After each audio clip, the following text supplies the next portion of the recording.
अध्याय 331 विश्वविद्यालय के 8 साल। जब जियाओ लो जिशेंग एरोनॉटिकल यूनिवर्सिटी पहुंचे तो लगभग दोपहर का समय था, इसलिए उन्होंने कैंटीन नंबर 3 में बाउंसी नूडल्स बेचने वाले स्टॉल पर सीधे जाने का फैसला किया। तब तक वहां भीड़ जमा हो चुकी थी और ग्राहक स्टॉल की खिड़की के आसपास उमड़ रहे थे। किसी ने कतार लगाने के बारे में नहीं सोचा, बल्कि खिड़की के सामने धक्का-मुक्की करने का फैसला किया। पैर पर मुहर लगाने और धक्का-मुक्की की कई घटनाएं चल रही थी और आश्चर्य की बात नहीं थी कि शिकायतें और शाप व्याप्त थे। जब शिकायत करने और कोसने की बात आई तो एक विशेष व्यक्ति सामने आया। उनके पास एक तीखी आवाज थी और एक पूर्ण कद का एक बड़ा आदमी था, जिसमें वह छोटा और गोल था। अरे, निचोड़ना बंद करो, यदि आप किसी को भी करीब से दबाते हैं तो आप गर्भवती हो जाएंगी। ओई, तुम मेरे पैर पर कदम रख रहे हो, तुम अंधे मूर्ख हो। उछाल भरे नूडल्स की वे सर्विंग्स मेरी हैं, उन्हें मुझसे चुराने की कोशिश मत करो। मध्य भाग वाले हेयर स्टाइल में, काले रंग के पारंपरिक चीनी सूट में और एक गोलमटोल गोल चेहरे के साथ वह किम जोंग उन की दर्पण छवि थे। जियाओ लो एक परिचित चेहरे को देखकर सुखद आश्चर्य हुआ। किम जोंग उन जैसा दिखने वाला कोई और नहीं बल्कि कॉलेज के पूर्व सहपाठी गुआन टोंग थे। गुआन टोंग की थोड़ी संदिग्ध प्रतिष्ठा थी, उन्हें अपने खराब शैक्षणिक प्रदर्शन के कारण कॉलेज में अपने सोफोमोर वर्ष को दोहराना पड़ा और इसे दोहराने के बावजूद वह अभी भी आवश्यक मॉड्यूलर क्रेडिट प्राप्त नहीं कर सका, इसलिए गुआन टोंग ने अपनी पढ़ाई को निलंबित करने का फैसला किया। जियाओ लो ने बाद में झांग दशान से सुना कि 2 साल के ब्रेक के बाद गुआन टोंग ने फिर से स्कूल लौटने के लिए आवेदन किया। उन्होंने हमेशा सोचा था कि झांग दशान ने इसे हंसी के लिए बनाया था, लेकिन अब जब उन्होंने गुआन टोंग को यहाँ देखा तो यह सच साबित हुआ। इस बीच मां सॉस के साथ बाउंसी नूडल्स के 3 कटोरे पकड़ने और भीड़ से अपना रास्ता निचोड़ने के बाद गुआन टोंग ने जियाओ लो के रास्ते में कदम रखा। उसने अपनी छोटी आंखें काट ली, इससे पहले कि वह आखिरकार अपने सामने वाले व्यक्ति की पहचान का पता लगा सके। जियाओ लो। एक संक्षिप्त क्षण के लिए जियाओ लो के परिचित चेहरे को फिर से देखने पर गुआन टोंग को समय में वापस ले जाया गया, लेकिन अपने आसपास के कई युवा छात्रों के चेहरे देखकर वह जल्दी से जाग गया और वर्तमान में लौट आया। गुआन टोंग, यह एक लंबा समय हो गया है, जियाओ लो ने गर्मजोशी से उनका स्वागत किया। 10 मिनट बाद दोनों एक मेज पर बैठे थे और पुराने समय को याद कर रहे थे। जियाओ लो ने बाउंसी नूडल्स भी खाए, लेकिन गुआन टोंग वह था जिसने उसे नूडल्स के अपने कटोरे को ऑर्डर करने में मदद की। वह बड़ा और मोटा था, इसलिए जब उसने उछाल भरे नूडल्स का कटोरा खरीदने के लिए भीड़ को काटा तो किसी ने एक शब्द कहने की हिम्मत नहीं की। इसके अलावा उसके पास एक शातिर दिखने वाला चेहरा भी था। जब मैंने तुम्हें देखा तो मुझे लगा कि मेरी आंखें मुझ पर चाली खेल रही थी, मुझे नहीं लगा कि यह वास्तव में तुम हो। क्या आप जियांचेन में काम नहीं कर रहे हैं? आप कब वापस आए? निश्चित रूप से यह वो हैंसन के वापस आने के समान एक और कहानी नहीं हो सकती है। पब फ्यूचर द्वारा विज्ञापन। गुआन टोंग एक चतुर व्यक्ति था और वह अपने उछाल भरे नूडल्स को निगलते हुए लगातार बात करता था। वह इतने वर्षों के बाद फिर से अपने पूर्व सहपाठी से मिलने के लिए उत्साहित था। मैं अभी इस साल वापस आया हूँ, मैं यहाँ जियाहाई में अपने भविष्य के करियर को विकसित करने जा रहा हूँ। जियाओ लो ने एक काट लिया और उछाल वाले नूडल्स में अभी भी वही परिचित स्वाद था, जिसने तुरंत उसे अतीत की कई चीजों की याद दिला दी। वापस आपका स्वागत है। कम से कम अब मैं अकेला महसूस नहीं करूंगा, और जब मैं ऊब जाऊंगा तो मेरे पास परेशान करने के लिए कोई होगा। हाँ हाँ, गुआन टोंग ने कहा। जियाओ लो ने भौहें उठाई। आप अकेलापन कैसे महसूस कर सकते हैं जब हमारे कक्षा अध्यक्ष जियाहाई में है? गो किंगहे का भी उल्लेख न करें। वह अब एक एमएलएम संगठन का एक शीर्ष स्तरीय भर्ती करता है, मैं उसके संपर्क में नहीं रहा हूँ, गुआन टोंग ने जवाब दिया, अनजाने में अपना सिर हिलाते हुए चारों ओर देखते हुए। एक एमएलएम संगठन के एक शीर्ष स्तरीय भर्ती करना? गो किंगहे? जियाओ लो पूरी तरह से चौंक गया था और गुआन टोंग के शब्दों ने उसे पकड़ लिया। गो किंगहे अच्छी तरह से कपड़े पहनता है, लेकिन यह केवल एक सफल व्यक्ति के रूप में आने के लिए है। वह उन गरीब लोगों को धोखा देने के लिए ऐसा करता है जो रातों रात अमीर बनना चाहते हैं और वे अपनी मेहनत की कमाई को उसकी योजनाओं पर खर्च करते हैं। वह जिन स्थानों को चुनता है वे सभी जियाहाई शहर के दक्षिण में काउंटी या छोटे शहरों में है, और वह बाहरी लोगों को धोखा देने में माहिर है। आप यह सब कैसे जानते हैं? जियाओ लो ने पूछा। जब वह पहली बार एमएलए में शामिल हुए तो उन्हें जो पहला डाउनलाइन वितरक मिला वह मैं था, मुझे यह कैसे नहीं पता था। यह एक अच्छी बात है कि मेरा दिमाग काफी तेज था, या मैं भी उसके जाल में फंस जाता। गुआन टोंग ने आह भरी, और तब तक वह पहले से ही उछाल भरे नूडल्स का एक कटोरा समाप्त कर चुका था और अपने दूसरे कटोरे पर शुरू कर रहा था। इसे भूल जाओ, चलो उसके बारे में बात नहीं करते हैं, दूसरों के बारे में उनकी पीठ पीछे बात करना अच्छा नहीं है।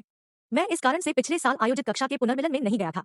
ओह, वैसे आप और झाओ मेंकी, क्या आप दोनों शादी के बंधन में बन गए हैं? हम टूट गए। ओह। गुआन टोंग की प्रतिक्रिया शांत थी और उन्हें यह अजीब नहीं लगा या मामले को आगे बढ़ाने में मदद नहीं मिली। जियाओ लो ने विषय बदल दिया। क्या आपको अपना स्नातक प्रमाण पत्र और डिग्री मिली है?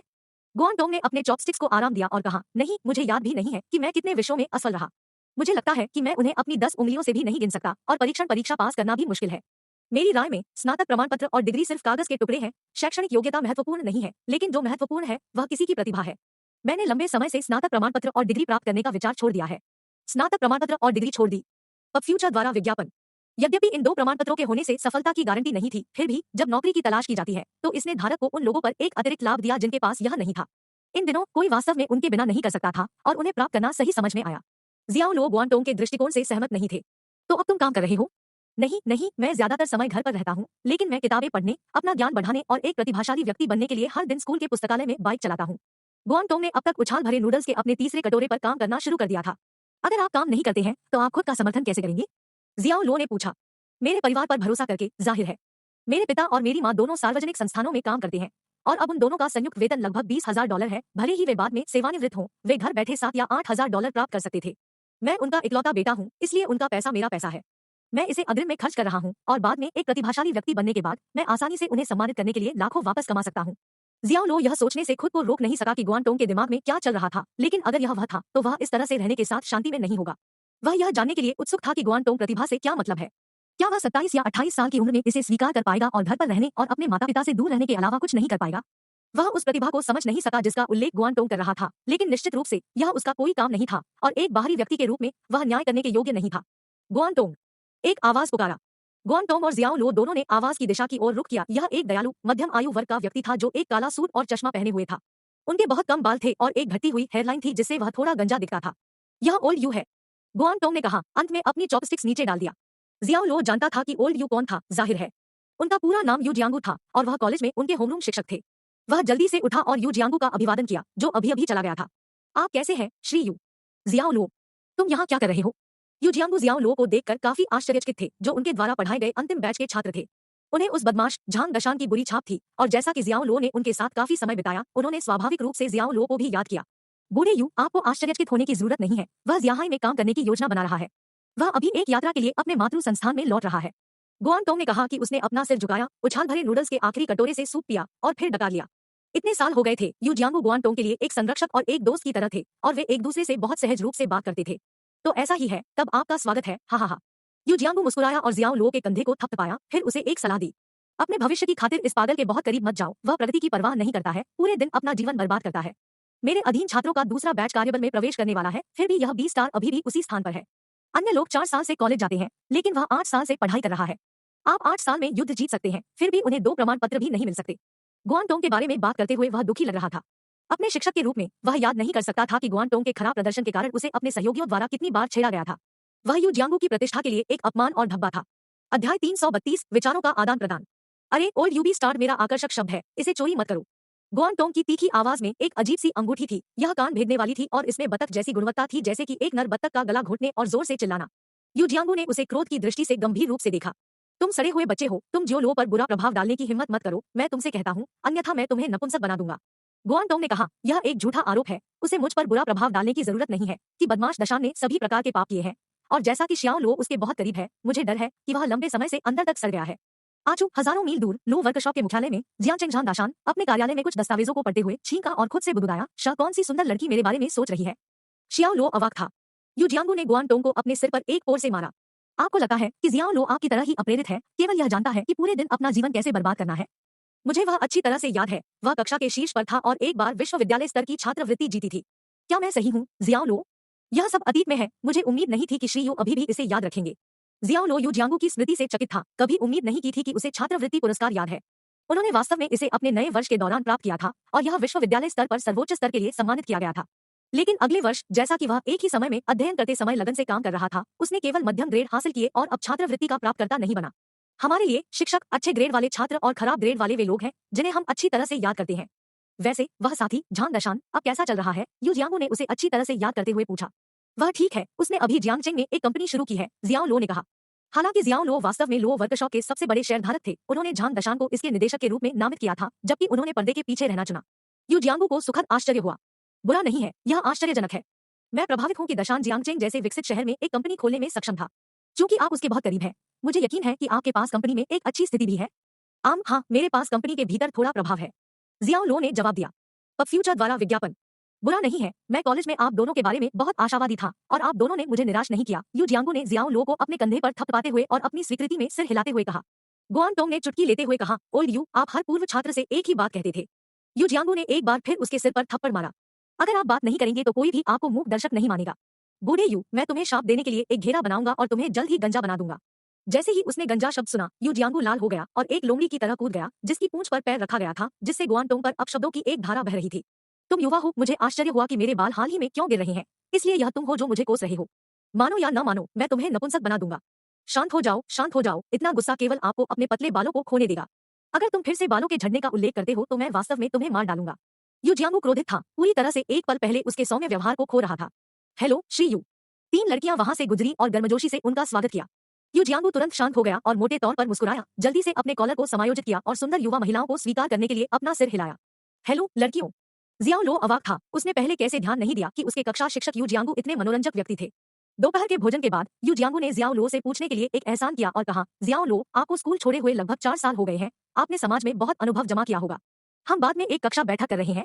कृपया अपने जूनियर्स के साथ अपने अनुभव साझा करें ताकि वे दुनिया में कदम रखने के लिए खुद को जल्दी तैयार कर सकें। यह स्कूल में उनका आखिरी सेमेस्टर है। श्री यू, यह जियाओ लो असहज महसूस करते थे क्योंकि उन्हें कभी भी लोगों से ज्यादा बात करने में मजा नहीं आया। जितना कम वह कहना चाहता था उतना बेहतर था। अचानक उसे 50 या 60 छात्रों से बात करने के लिए कहना कुछ हद तक एक चुनौती थी। तनाव महसूस न करें, यह सिर्फ अपने जूनियर्स को जानना और उन्हें समाज में अपने कुछ अनुभवों के बारे में बताना है ताकि उन्हें पता चल सके कि इंजीनियरिंग प्रबंधन कुछ अस्पष्ट प्रमुख नहीं है, लेकिन यह वहां बहुत अच्छी तरह से प्राप्त किया जाता है। यू जियांगू मुस्कुराया क्योंकि उसने जियाओ लो को वास्तविक और ईमानदार आंखों से देखा था। जियाओ लो के कंधे पर अपना हाथ रखते हुए उन्होंने कहा, बस मुझ पर एहसान करो, वे बच्चे बहुत जंगली है। वे मेरी बातों को ज्यादा नहीं सुनते, यहाँ तक कि उनके क्लास टीचर के रूप में भी। लेकिन अगर एक सफल करियर के साथ एक वरिष्ठ उनसे बात करता है तो प्रभाव निश्चित रूप से अलग होगा। मैं ईमानदारी से उम्मीद कर रहा हूँ कि वे इससे एक शानदार करियर बना सकते हैं ताकि मुझे कुछ गर्व हो और मैं किसी ऐसे व्यक्ति की तरह न बन सकूं जो हमें नीचे खींच रहा है। पब फ्यूचर द्वारा विज्ञापन। उसने गुआनटोंग को सार्थक रूप से देखा जो उसके चेहरे पर एक गूंगी मुस्कान के साथ उसके बगल में बैठा था। यह अचानक गुआनटोंग से टकराया जिसने फिर उसे घूर कर देखा। बूढ़े यू, तुम मुझे किस लिए देख रहे हो? वास्तव में तुम्हारा क्या मतलब है? क्या तुम यह कहने की कोशिश कर रहे हो कि मैं तुम्हें शर्मिंदा कर रहा हूँ? गुआनटोंग, मेरे लंबे समय के छात्र आपके शिक्षक के रूप में मुझे बहुत राहत मिली है कि आपको यह एहसास है। यू जियांगू ने उसे 2 बार कंधे पर मजबूती से थपथपाया और इसे सार्डोनिक तरीके से कहा, तुम पागल हो बूढ़े यू। गुआनटोंग ने भौहें सिकोड़ी। जियाओ लो हंसे और इस बिंदु पर उनके लिए मना करना मुश्किल था। आखिरकार यू जियांगू 4 साल के लिए विश्वविद्यालय में उनकी कक्षा शिक्षक थे। दोपहर के 2 बज रहे थे क्योंकि शियाओ लो और गुआनटोंग ने यू जियांगू को इंजीनियरिंग प्रबंधन स्कूल में इस साल स्नातक होने वाली कक्षा से मिलने के लिए पीछा किया। गुआनटोंग एक पुराना छात्र था जिसने काफी समय से इंजीनियरिंग प्रबंधन प्रमुख के तहत अपना नाम पंजीकृत किया था और वह कक्षा की बैठक में भाग लेने के लिए बाध्य था। यू जियांगू ने अन्य प्रासंगिक मामलों के बारे में अपने छात्रों को अपडेट करने के बाद उन्होंने जियो लो को कक्षा के सामने आमंत्रित किया और परिचय दिया। छात्रों, यह आपसे पहले 4 बैचों से आपका वरिष्ठ है और उसका नाम जियाओ लो है। वह जियांगचेंग में पेस्ट्री बनाने वाली कंपनी के संस्थापक सदस्यों में से एक है। वह इस साल शियाहाई में एक शाखा स्थापित करने की उम्मीद में जियाहाई आए हैं। उसका परिचय सुनकर कक्षा के लड़कों और लड़कियों ने सभी प्रकार की प्रतिक्रिया व्यक्त की। कुछ लोग घूर रहे थे, कुछ उत्सुक थे, कुछ आश्चर्यचकित दिख रहे थे और निश्चित रूप से कुछ स्निकर कर रहे थे। अब वह अपने अनुभवों को साझा करेगा और यहाँ हर किसी के लाभ के लिए कुछ संकेत देगा, इसलिए कृपया उसका स्वागत करें जियाओ लो। यू जियांगू ने तालियों का नेतृत्व किया। इंजीनियरिंग प्रबंधन प्रमुख के 50 या 60 छात्रों ने उनके नेतृत्व का पालन किया और उत्साहपूर्वक सराहना की। तालियों की गड़गड़ाहट के बाद कुछ छात्र आपस में फुसफुसा रहे थे।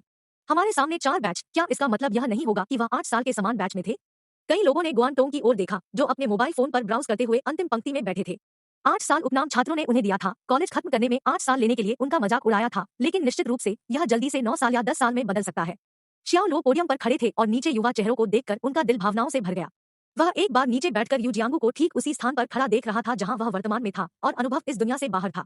वह थोड़ा मुस्कुराया, बहुत आराम से, और कहा, वास्तव में मुझे नहीं पता कि आपको क्या बताना है, इसलिए मुझे लगता है कि मैं आपको उन चीजों के बारे में बताऊंगा जो मुझे अपनी कड़ी मेहनत में पछतावा हुआ है।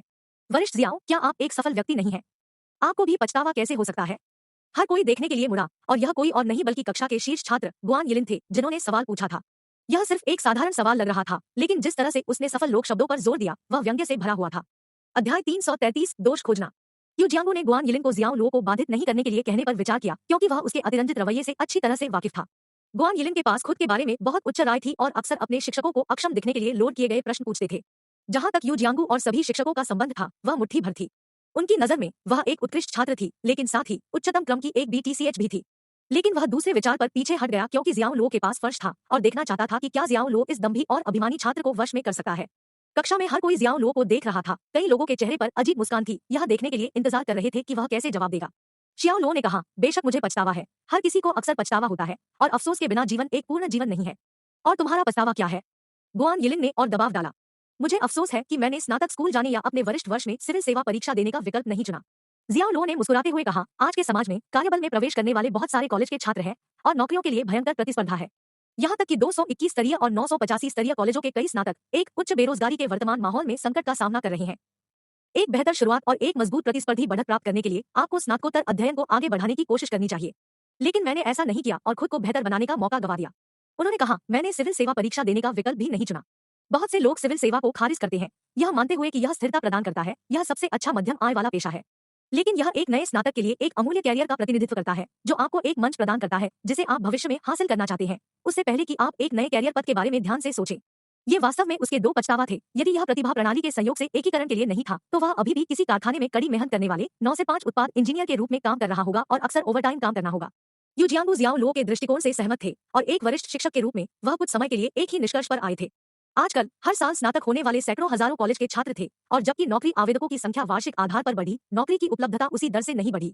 इसलिए स्नातकों की एक अधिक महत्वपूर्ण संख्या अब सीमित संख्या में नौकरियों के लिए प्रतिस्पर्धा कर रही थी। अब फ्यूचर द्वारा विज्ञापन। ऐसी परिस्थितियों में स्नातकोत्तर अध्ययन करने या सिविल सेवा परीक्षा देने का चयन करना एक स्मार्ट रास्ता था। एक वसीयतनामा के रूप में यूजियांगो के छात्रों में से एक, जिन्होंने अपनी स्नातकोत्तर पढ़ाई का पीछा किया, $10,000 के शुरुआती वेतन के साथ एक बड़ी कंपनी में शामिल हो गए और अक्सर विदेश में व्यावसायिक यात्राओं पर यात्रा करते थे। हालांकि उनकी शुरुआत देर से हुई थी, वह जल्दी से हर किसी से आगे निकल गए। सीनियर जियाओ, आपका मतलब यह है कि हम स्नातकों के लिए केवल दो रास्ते हैं, एक स्नातकोत्तर अध्ययन करना है और दूसरा सिविल सेवा परीक्षा देना है ना? गुआन यिलिन ने मजाक किया। जियाओ लो ने अपना सिर हिलाया क्योंकि उन्होंने जवाब दिया, नहीं, यह सिर्फ मेरे व्यक्तिगत अनुभव से है। यह हर किसी के लिए उपयुक्त नहीं है। यह सिर्फ जानकारी है जिसका उपयोग आप अपने निर्णय लेने के लिए कर सकते हैं। यह केवल आपके संदर्भ के लिए है। ओह, सच में? फिर सीनियर शियाओ के अनुसार मुझे स्नातक होने के बाद क्या करना चाहिए? गुआन यिलिन जियाओ लो के दृष्टिकोण से पूरी तरह से असहमत थे और अपने चेहरे पर एक मुस्कुराहट के साथ उन्होंने कहा, मैं अब CITIC क्रेडिट सर्विसेज का एक क्षेत्रीय प्रबंधक हूं और CITIC बैंक ने भी मुझे एक पद की पेशकश की है। जैसे ही मैं अनुबंध पर हस्ताक्षर करता हूं, वे मेरे पीछे बहुत सारे संसाधन लगाएंगे और मैं एक सफल कैरियर महिला के रूप में जल्दी से विकसित हो सकूंगी। लेकिन सीनियर शियाओ, जैसा कि आपने अभी कहा है, क्या आपको लगता है कि मुझे उनके प्रस्ताव को ठुकरा देना चाहिए और इसके बजाय स्नातक स्कूल जाना चाहिए या सिविल सेवा परीक्षा देनी चाहिए? ये लिन का वेतन अब पहले से ही $8,000 या $10,000 है। कम से कम वह CITIC बैंक को छोड़ने के लिए पागल होना चाहिए। हाँ, मैंने सोचा था कि वह जीवन के कुछ उपयोगी सबक का प्रचार कर सकता है, लेकिन फिर वह स्नातक स्कूल जाने और सिविल सेवा परीक्षा देने के बारे में बात करना शुरू कर देता है। यह लड़का वास्तव में कुछ और है। हाँ, ऐसा लगता है कि वह सिर्फ सड़क स्मार्ट होने का नाटक कर रहा है। गुआन यिलिन ने अपने मजाकिया सवाल पूछे और कक्षा से हंसी खींची क्योंकि हर किसी की आंखों के लिए जियाओ लो खुद को बेवकूफ बना रहा था। ऐसे छात्रों के रूप में जिन्होंने इस तरह के अग्रणी विश्वविद्यालय में प्रवेश करने के लिए चुनौतीपूर्ण प्रवेश परीक्षाओं को सफलतापूर्वक पार कर लिया था, छात्रों ने खुद को अभिजात वर्ग के रूप में गर्व किया, इसलिए वे किसी को भी सुनने के इच्छुक नहीं थे जो उन्हें लगता था कि हीन था। जियाओ लो अब समझ गया कि उसके ठीक नीचे पहली पंक्ति में बैठी अत्यधिक आत्मविश्वास वाली लड़की जानबूझकर उसकी किसी भी बात को कमजोर करने की कोशिश कर रही थी। शियाओ लो आमतौर पर एक मृदुभाषी, मिलनसार व्यक्ति थे, हालांकि कुछ हद तक एकाधिकारवादी थे। एक बार जब उनका गुस्सा भड़क गया तो इससे कोई फर्क नहीं पड़ता कि दूसरा पक्ष एक पुरुष या महिला था, वह उन्हें घुटने टेकने और हार स्वीकार करने के लिए मजबूर कर देगा। मुझे इसे फिर से जोर देना होगा, यह सिर्फ मेरा पछतावा है और मुझे जो कहना है उसका आंख बंद करके पालन करने के बजाय किसी को अपनी जरूरतों के अनुसार अनुकूलित करना चाहिए। गुआन यिलिन ने कहा, मैं देखता हूं कि सीनियर जियाओ अपने शब्दों के साथ सतर्क है और मुझे यह पसंद है। गुआन यिलिन ने कहा, वैसे मुझे आश्चर्य है कि क्या वरिष्ठ जियाओ ने 4 प्रसिद्ध उपन्यासों में से एक थ्री किंगडम पुस्तक पढ़ी है? मैंने इसे पढ़ा है। तो फिर उपन्यास के पात्रों में से किसकी आप सबसे अधिक प्रशंसा करते हैं? वरिष्ठ जियाओ। पब फ्यूचर द्वारा विज्ञापन। जुगे लियांग। वरिष्ठ जियाओ, मुझे लगता है कि आप जुगे लियांग की वफादारी, बहादुरी और ज्ञान के कारण प्रशंसा करते हैं। अपने आप को पूरी तरह से लागू करना, अपने मरने के दिन तक अपने कर्तव्य का पालन करना उनके जीवन का सही चित्रण है। मैं वास्तव में उसे भी पसंद करता हूँ, लेकिन मुझे चालाक और चालाक सिमाई और भी ज्यादा पसंद है। गुआन यिलिन नाटकीय रूप से खड़ा हुआ और अपने तर्क प्रस्तुत किए, हर किसी से मिल रहे ध्यान से प्रसन्न हुए। यहाँ हम जाते हैं, इस लड़की की पुरानी आदतें फिर से काम कर रही है और वह जियाओ लो के साथ दोष ढूंढना शुरू कर रही है जैसे वह शिक्षकों के साथ करती है। यूजियांगो अपनी सांस के नीचे गुदगुदाया, इस बात से खुश नहीं था कि इस समय चीजें कैसे चल रही थी। उन्होंने इन छात्रों को समाज के बारे में अपने अनुभव साझा करने के लिए जियाओ लो को बुलाया था जो अपने करियर की शुरुआत करने वाले थे। उन्हें उम्मीद थी कि वे इससे कुछ प्राप्त कर सकते हैं और किसी तरह से खुद को पहले से तैयार करने में मदद कर सकते हैं, लेकिन अब इसकी संभावना नहीं लग रही थी। भीड़ में गुआन यिलिन के साथ जियाओ लो को खुद को दिखाने के लिए क्या उम्मीद थी? लेकिन जब यूजियांगो गुआन यिलिन को रोकने वाला था तो जियाओ लो ने उसे इशारा किया, यह संकेत देते हुए कि उसने हस्तक्षेप नहीं किया। एक अन्य छात्र, जिसे परेशानी पैदा करने में कोई हिचक नहीं थी, ने जानबूझकर दिखावटी तरीके से पूछा, यिलिन, तुम सिमा यी को क्यों पसंद करते हो? क्या यह वह आदमी नहीं था जो उस समय जुगेलियांग से डरता था जब उसने खाली शहर को नियोजित किया था? आप गलत हैं। सिमा यी ने वास्तव में जुगेलियांग के खाली शहर के स्तर का पता लगाया था। उसने शहर पर धावा नहीं बोला और जुगेलियांग को जिंदा नहीं पकड़ा क्योंकि वह स्मार्ट था। वह सच्चाई जानता था कि जब सभी पक्षियों को गोली मार दी जाती है तो धनुष को अलग कर दिया जाएगा और जब सभी खरगोश मारे जाएंगे तो शिकारी कुत्तों को स्ट्यू किया जाएगा और खाया जाएगा। गुआन यिलिन की वाकपटू बयानबाजी ने न केवल अपने साथियों के बीच हलचल पैदा की, बल्कि यूजियांगो भी उसके सम्मोहक तर्क से प्रभावित हुई और उसने ऐतिहासिक क्लासिक की अपनी समझ पर सवाल उठाया। उसने मन ही मन सोचा, निश्चित रूप से उसने 3 राज्यों का मिलावटी संस्करण नहीं पढ़ा था। क्या सिमा यी कभी जुगेलियांग की तुलना में अधिक दुर्जय व्यक्ति थी? गुआन यिलिन ने आगे कहा, जैसा कि हम जानते हैं, सिमा यी ने अपने करियर में कई उतार चढ़ाव का अनुभव किया और उनका रास्ता कठिनाइयों से भरा था। वह अक्सर अनगिनत साजिशों का लक्ष्य था क्योंकि उसके कई राजनीतिक दुश्मन थे जो उसकी सफलताओं से ईर्ष्या करते थे। जब काओ काओ अभी भी जीवित था तो वह हमेशा सिमा यी से सावधान रहता था और एक बार हुआ शिन से कहता था, सिमा यी एक बाज या भेड़िया की तरह राष्ट्र पर नजर रख रहा है, उसे सैन्य शक्ति नहीं दी जा सकती है क्योंकि काओ काओ सावधान है कि सिमा यी अंततः अपने शासनकाल के लिए एक महत्वपूर्ण खतरा बन जाएगा। काओ पी के सिंहासन पर स्वीकार करने के बाद सिमा यी को उनके नए स्वामी द्वारा महत्व दिया गया और महान जनरल के पद पर उठाया गया और जब काओ लुई को बाद में सम्राट के रूप में स्थापित किया गया तो सिमा यी ने जुगेलियांग के खिलाफ अपने सैनिकों का नेतृत्व किया और युद्ध के मैदान में जुगेलियांग के सबसे दुर्जय दुश्मन बन गए। कई टकरावों में जुगेलियांग ने सिमा यी की शक्ति की पूरी ताकत महसूस की। जुगेलियांग ने दुश्मन के बीच कला बोने की रणनीति का इस्तेमाल किया और अफवाहें फैलाई कि सिमा यी ने सिंहासन को हड़पने की योजना बनाई और काओ लुई इसके लिए गिर गया। लेकिन जनरल काओ झेंग के लिए, जो सिमा यी जैसी दुर्लभ प्रतिभा को खोने से नफरत करते थे और ईमानदारी से उनका बचाव करते हुए अदालत को ज्ञापन भेजते थे, सिमा यी ने अपना जीवन खो दिया होगा। naffound.in एक अवधि के दौरान जब स्थिति लगातार विकसित हो रही थी, जुगेलियांग ने उत्तरी भूमि की विजय के लिए माउंट क्यूई से मार्च किया और बार-बार काओ काओ की सेना को हराया। शाही दरबार में कोई भी उसका विरोध नहीं कर सकता था और काओ कबीले का शासनकाल खतरे में था। सिमा यी को उस समय एक बार फिर से याद किया गया था क्योंकि वह एकमात्र व्यक्ति था जो जुगेलियांग के अभियान को रोक सकता था। उन्होंने कहा, प्रतिभाशाली व्यक्ति होने के नाते सिमा यी ने अपने जीवन में अनगिनत उतार चढ़ावों का अनुभव किया और राजनीति की पेचीदगियों को अच्छी तरह से समझा। वह फिर से केवल इसलिए उपयोगी हो सका क्योंकि उसका कट्टर दुश्मन जुगेलियांग एक खतरा बना रहा, क्योंकि उनका रिश्ता एक सहजीवी था। जिस क्षण उसने जुगेलियांग को समाप्त कर दिया, वह अब कोई उद्देश्य पूरा नहीं करेगा और काओ परिवार निस्संदेह उसे मार देगा। इसलिए खाली शहर की रणनीति इसलिए सफल नहीं हुई कि जुगेलियांग कितना चतुर था, बल्कि इसलिए कि सिमा यी बहुत चालाक थी। बाद की पीढ़ियों के सभी लोगों को गहरी गलतफहमी है और उन्हें लगता है कि उन्होंने निर्णय में इतनी हास्यास्पद गलती की क्योंकि वह बहुत पागल थे।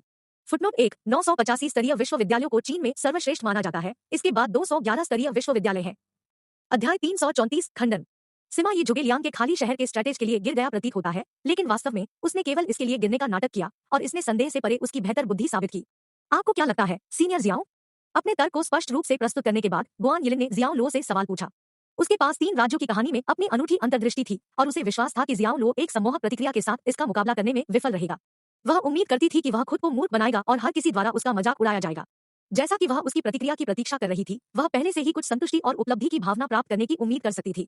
उनके ठोस तर्कों ने इंजीनियरिंग प्रबंधन वर्ग के छात्रों को प्रभावित किया। गुआन टोंग ने कहा, आपने जो कहा वह उचित और बहुत विश्वसनीय है, लेकिन अरे यह एक कक्षा की बैठक है, विषय को 3 राज्यों में बदलने से आपका क्या मतलब है? 3 साम्राज्य हमारे देश और चीनी लोगों की मूल्यवान सांस्कृतिक विरासत के 4 महान कार्यों में से एक है, इसलिए अगर हम इस पर चर्चा करते हैं तो इसमें गलत क्या है? गुआन यिलिन ने कहा, क्यों 8 साल? क्या आप घमंड नहीं कर रहे हैं कि आप एक प्रतिभाशाली व्यक्ति बनना चाहते हैं? तो आपने खुद को इस पुस्तक से परिचित कराया होगा, है ना?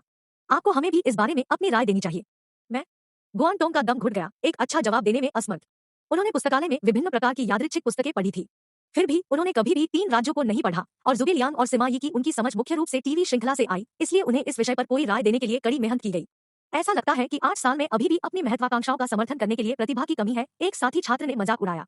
हाँ, पब फ्यूचर द्वारा विज्ञापन। सारी क्लास ठहाकों से गूंज उठी। गुआन टोंग के खर्च पर मजाक करना हर किसी के लिए एक दैनिक दिनचर्या बन गई थी। यू जियांगू ने महसूस किया कि स्थिति नियंत्रण से बाहर जा रही थी, क्योंकि जो अनुभव और अंतर्दृष्टि साझा करना माना जाता था, वह 3 राज्यों पर चर्चा के रूप में समाप्त हुआ। शीर्ष छात्र गुआन यिलिन फिर से अपनी पुरानी चालों पर चल रहा था, परेशानी बढ़ा रहा था और यू जियांगू यह नहीं देख सकता था कि यह यहाँ से कैसे जारी रह सकता है। हर कोई चलो चुप रहे और सुने कि हमारे सफल वरिष्ठ जियाओ को क्या कहना है। वरिष्ठ जियाओ, तो क्या आप मुझसे सहमत हैं कि सिमा यी बेहतर ज्ञान के साथ थी और इसलिए उसे 3 राज्यों की सबसे प्रमुख प्रतिभा के रूप में माना जाना चाहिए? गुआन यिलिन ने अपने सिर को पीछे झुकाते हुए कहा और जियाओ लो को एक अतिरंजित दृष्टि से देखा। जियाओ लो मुस्कुराया। उन्होंने कहा, आपने अभी जो कहा है वह उच्च स्तर की अटकलों पर आधारित है। आपके तर्क को साबित करने के लिए अपर्याप्त निर्णायक सबूत है। यह व्यक्तिपरक अटकलों से ज्यादा कुछ नहीं है। व्यक्तिपरक अटकलें? गुआन यिलिन के होठों पर एक उपेक्षापूर्ण मुस्कान थी। चूंकि वरिष्ठ जियाओ यहाँ कहते हैं कि मैं व्यक्तिपरक अटकलें लगा रहा हूँ, क्या मैं आपको निम्नलिखित सवालों के जवाब देने के लिए कह सकता हूँ? सबसे पहले, सिमा यी ने हमला करने की हिम्मत क्यों नहीं की? एकमात्र तार के कारण शहर में जाल में फंसाए जाने या घात लगाए जाने का डर है ना? लेकिन इतने बड़े शहर में वे कितने लोगों को छिपा सकते थे? उस युग में ऐसा नहीं है कि वे स्कड मिसाइल या किसी अन्य गुप्त हथियार को दफन कर सकते थे, इसलिए क्या केवल चारों ओर खोज करने के लिए एक टोही कंपनी में भेजना इतना जोखिम भरा होगा? कक्षा एक बार फिर हंसी में फूट पड़ी, क्योंकि उन्हें गुआन यिलिन के शब्दों का चयन विनोदी लगा, जिसमें स्कड मिसाइल और टोही कंपनी जैसे शब्दों का उपयोग किया गया था।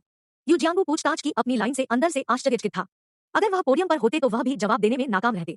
यह लड़की वास्तव में एक पागल थी, उसने सोचा। दूसरी बात, सिमा यी शहर की दीवार के पास चली गई थी और उसने जुगेलियांग को गेट टॉवर पर जिथर बजाते हुए देखा था। उन्होंने जिथर की आवाज भी सुनी, यह ध्यान देने के लिए कि यह लय से बाहर नहीं था, और उन्होंने जुगेलियांग का भी अभिवादन किया, यह कहते हुए कि वह उन्हें जिथर बजाते हुए सुनने के लिए शहर में आए थे। इसलिए हम देख सकते हैं कि उनके बीच की दूरी दूर नहीं थी। क्या वह एक कुशल धनुर्धर को उसे तीर से मार गिराने का आदेश नहीं दे सकता था? उन्होंने कहा। तीसरा, गो चोंग के उपाख्यान के अनुसार दोनों पक्षों के बीच ताकत में भारी असमानता थी। सिमा यी के पास 1 लाख से अधिक सैनिक थे, क्या वह हमला किए बिना 3 दिनों तक शहर की घेराबंदी नहीं कर सकता था? वे क्यों मुड़कर भागे? अतिविस्मयकारी। गुआन टोंग को गुआन यिलिन के लिए अपनी प्रशंसा स्वीकार करनी पड़ी। इस तरह की वाकपटुता और इस तरह की प्रतिभा ने उन्हें खुद पर शर्म महसूस की। यह सच था कि गुआन यिलिन द्वारा उठाए गए 3 बिंदुओं के प्रकाश में खाली शहर का स्तर छेद से भरा हुआ लग रहा था। यह स्पष्ट था कि सिमा यी घात के डर से नहीं भागा था जैसा कि आमतौर पर माना जाता था, लेकिन यह कि एक छिपा हुआ कारण था। और जैसा कि गुआन यिलिन ने पहले समझाया था, जब सभी पक्षियों को गोली मार दी जाती थी तो धनुष को अलग कर दिया जाता था, जब सभी खरगोश मारे जाते थे तो शिकारी कुत्तों को स्ट्यू किया जाता था और खाया जाता था। सिमा यी ने यह समझा और उसने केवल धोखा देने का नाटक किया, इसलिए वह कभी भी जुगलियांग के क्रोध से मूर्ख नहीं था। पब फ्यूचर द्वारा विज्ञापन। सभी छात्रों ने जियाओ लो पर अपनी मजाक भरी नजरें रखी, इस बात से आश्चर्यचकित थे कि कैसे इस आदमी को गुआन यिलिन द्वारा पूरी तरह से बाहर कर दिया जा रहा था। क्या वह वास्तव में एक सफल व्यक्ति था जो पहले से ही 4 साल से काम कर रहा है? जियाओ लो गुआन यिलिन से बिल्कुल नाराज नहीं थे और उनके पास यह कहने के लिए था, मैंने 3 राज्यों का भी अध्ययन किया है और जिन संदेहों के बारे में आप बात कर रहे हैं वे बहुत उचित प्रतीत होते हैं, लेकिन आपके विवाद के बिंदु चयनात्मक है और कुछ महत्वपूर्ण कारकों को ध्यान में नहीं रखते हैं, जैसे कि वे पानी नहीं रखते हैं। गुआन यिलिन के चेहरे पर तिरस्कार की एक झलक बह रही थी। सच में? मैं इसके बारे में और अधिक सुनना चाहता हूँ। उन्होंने कहा, निश्चित रूप से मैं आपकी पहली बात से शुरुआत करूंगा। अब मान लीजिए कि आप सिमा यी है। यदि आप तो ही कंपनी में भेजते हैं तो आपको 2 परिणामों पर विचार करना होगा। सबसे पहले, आप समय पर विचार करने में विफल रहे हैं, शहर में प्रवेश करने से हमेशा देरी होगी। फिर क्या होगा अगर ज़ुगलियांग ने वास्तव में घात तैयार किया था? आपको पता होना चाहिए कि समय युद्ध में सब कुछ निर्धारित करता है और इसलिए जीवन और मृत्यु को निर्धारित करता है। शायद आप अपने जीवन की उपेक्षा कर सकते हैं, लेकिन 1 लाख से अधिक सैनिकों के जीवन के बारे में क्या? इसके बाद आप इलाके पर विचार करने में विफल रहे हैं। हालांकि ज़ुगलियांग के पास कम सैनिक थे, उनके पास अनुकूल इलाके और क्रॉसबोमेन थे, इसलिए उनकी सेनाओं के लिए एक तो ही कंपनी को मिटाना मुश्किल नहीं होगा। तो एक कंपनी के खत्म होने के बाद क्या आप दूसरी कंपनी को भेजते हैं या वापस ले लेते हैं? मुझे डर है कि अभी तक एक और बिंदु है जिस पर आपको विचार करना है। ज़ुगलियांग हमेशा अपनी योजनाओं के साथ पूरी तरह से था, जिसके परिणामस्वरूप उच्च सफलता दर थी। साथ ही उन्होंने कभी भी विशेष रूप से जोखिम भरे उपक्रमों का प्रयास नहीं किया। तो क्या आप इस तरह के एक सक्षम रणनीति के खिलाफ जोखिम लेने की हिम्मत करेंगे? जैसे ही जियाओ लो ने अपना पहला जवाबी तर्क दिया, गुआन यिलिन की अभिव्यक्ति बदल गई और अन्य छात्रों के चेहरे से अवमानना का रूप थोड़ा फीका पड़ गया। किसी ने उम्मीद नहीं की थी कि शियाओ लो गुआन यिलिन के मजबूत तर्कों का इतनी चतुराई से खंडन करेंगे। उन्होंने कहा, आपकी दूसरी बात के बारे में मैं इस बात पर जोर देना चाहूंगा कि प्राचीन काल में लड़ाई शुरू करने से पहले लोगों द्वारा बातचीत करने की प्रथा थी। अगर घेराबंदी की जाती थी तो हमारे पास दीवार पर एक तरफ और उसके नीचे दूसरी तरफ होगी। चीनियों की एक पुरानी कहावत है, सज्जनों को झगड़े के बजाय बातचीत के माध्यम से विवाद का समाधान करना चाहिए। लेकिन कुछ लोग नियमों का पालन नहीं करते हैं और विनम्रता से बात करते हुए भी चुपके से तीर चलाते हैं, यह दावा करते हुए कि युद्ध में कभी भी बहुत अधिक धोखा नहीं हो सकता है, जैसा कि आपने सुझाव दिया है। लेकिन ध्यान दें कि आप ज़ुगेलियांग से बात कर रहे हैं। क्या वह कोई है जिसे आप आसानी से अपनी इच्छानुसार गोली मार सकते हैं? इसके अलावा क्या ज़ुगेलियांग ने गोली लगने का खतरा होने पर बातचीत करने के लिए दीवार पर खड़े होने की हिम्मत की होगी? अगर मैं ज़ुगेलियांग होता तो मैं निश्चित रूप से इस कारक पर विचार करता और आवश्यक सावधानी बरतता। इसलिए संक्षेप में, आप इस तरह की तुच्छ चाल के साथ ज़ुगेलियांग को मूर्ख नहीं बना सकते। एक और बात का खंडन। भीड़ आश्चर्यचकित थी। उन्होंने शुरू में सोचा था कि जियाओ लो एक मूर्ख था जो कुछ भी नहीं जानता था और गुआन यिलिन द्वारा चारों ओर नेतृत्व किया जा रहा था, लेकिन वह एक पूर्ण बहसकर्ता बन गया और वे उसके द्वारा कही गई बातों से गहराई से प्रभावित थे। शियाओ लो की बयानबाजी क्षमता से चकित यू जियांगू का चेहरा मुस्कान में चमक उठा। आपके द्वारा उठाए गए तीसरे बिंदु के लिए आपने शहर की घेराबंदी करने का सुझाव दिया। सबसे पहले दोनों पक्षों के बीच ताकत में असमानता केवल ज़ुगेलियांग को पता थी और आप जैसे लोगों को जिन्होंने सदियों बाद पुस्तक पढ़ी थी। लेकिन जहां तक सिमा यी की बात है, उन्हें उस समय पता नहीं था। दूसरा, क्या होगा अगर ज़ुगेलियांग ने वास्तव में अंदर और बाहर दोनों से हमला करने के लिए घात तैयार किया था? यह मत भूलो कि ज़ुगेलियांग अत्यधिक संसाधनपूर्ण था और संरचनाओं और आविष्कारों में एक विशेषज्ञ था। क्या होगा अगर उसने पानी या आग से हमला करने के लिए जटिल इलाके का इस्तेमाल किया होगा? क्या हम सभी नहीं जानते कि जब ताकतें अव्यवस्थित होती है तो एक पराजय होती है?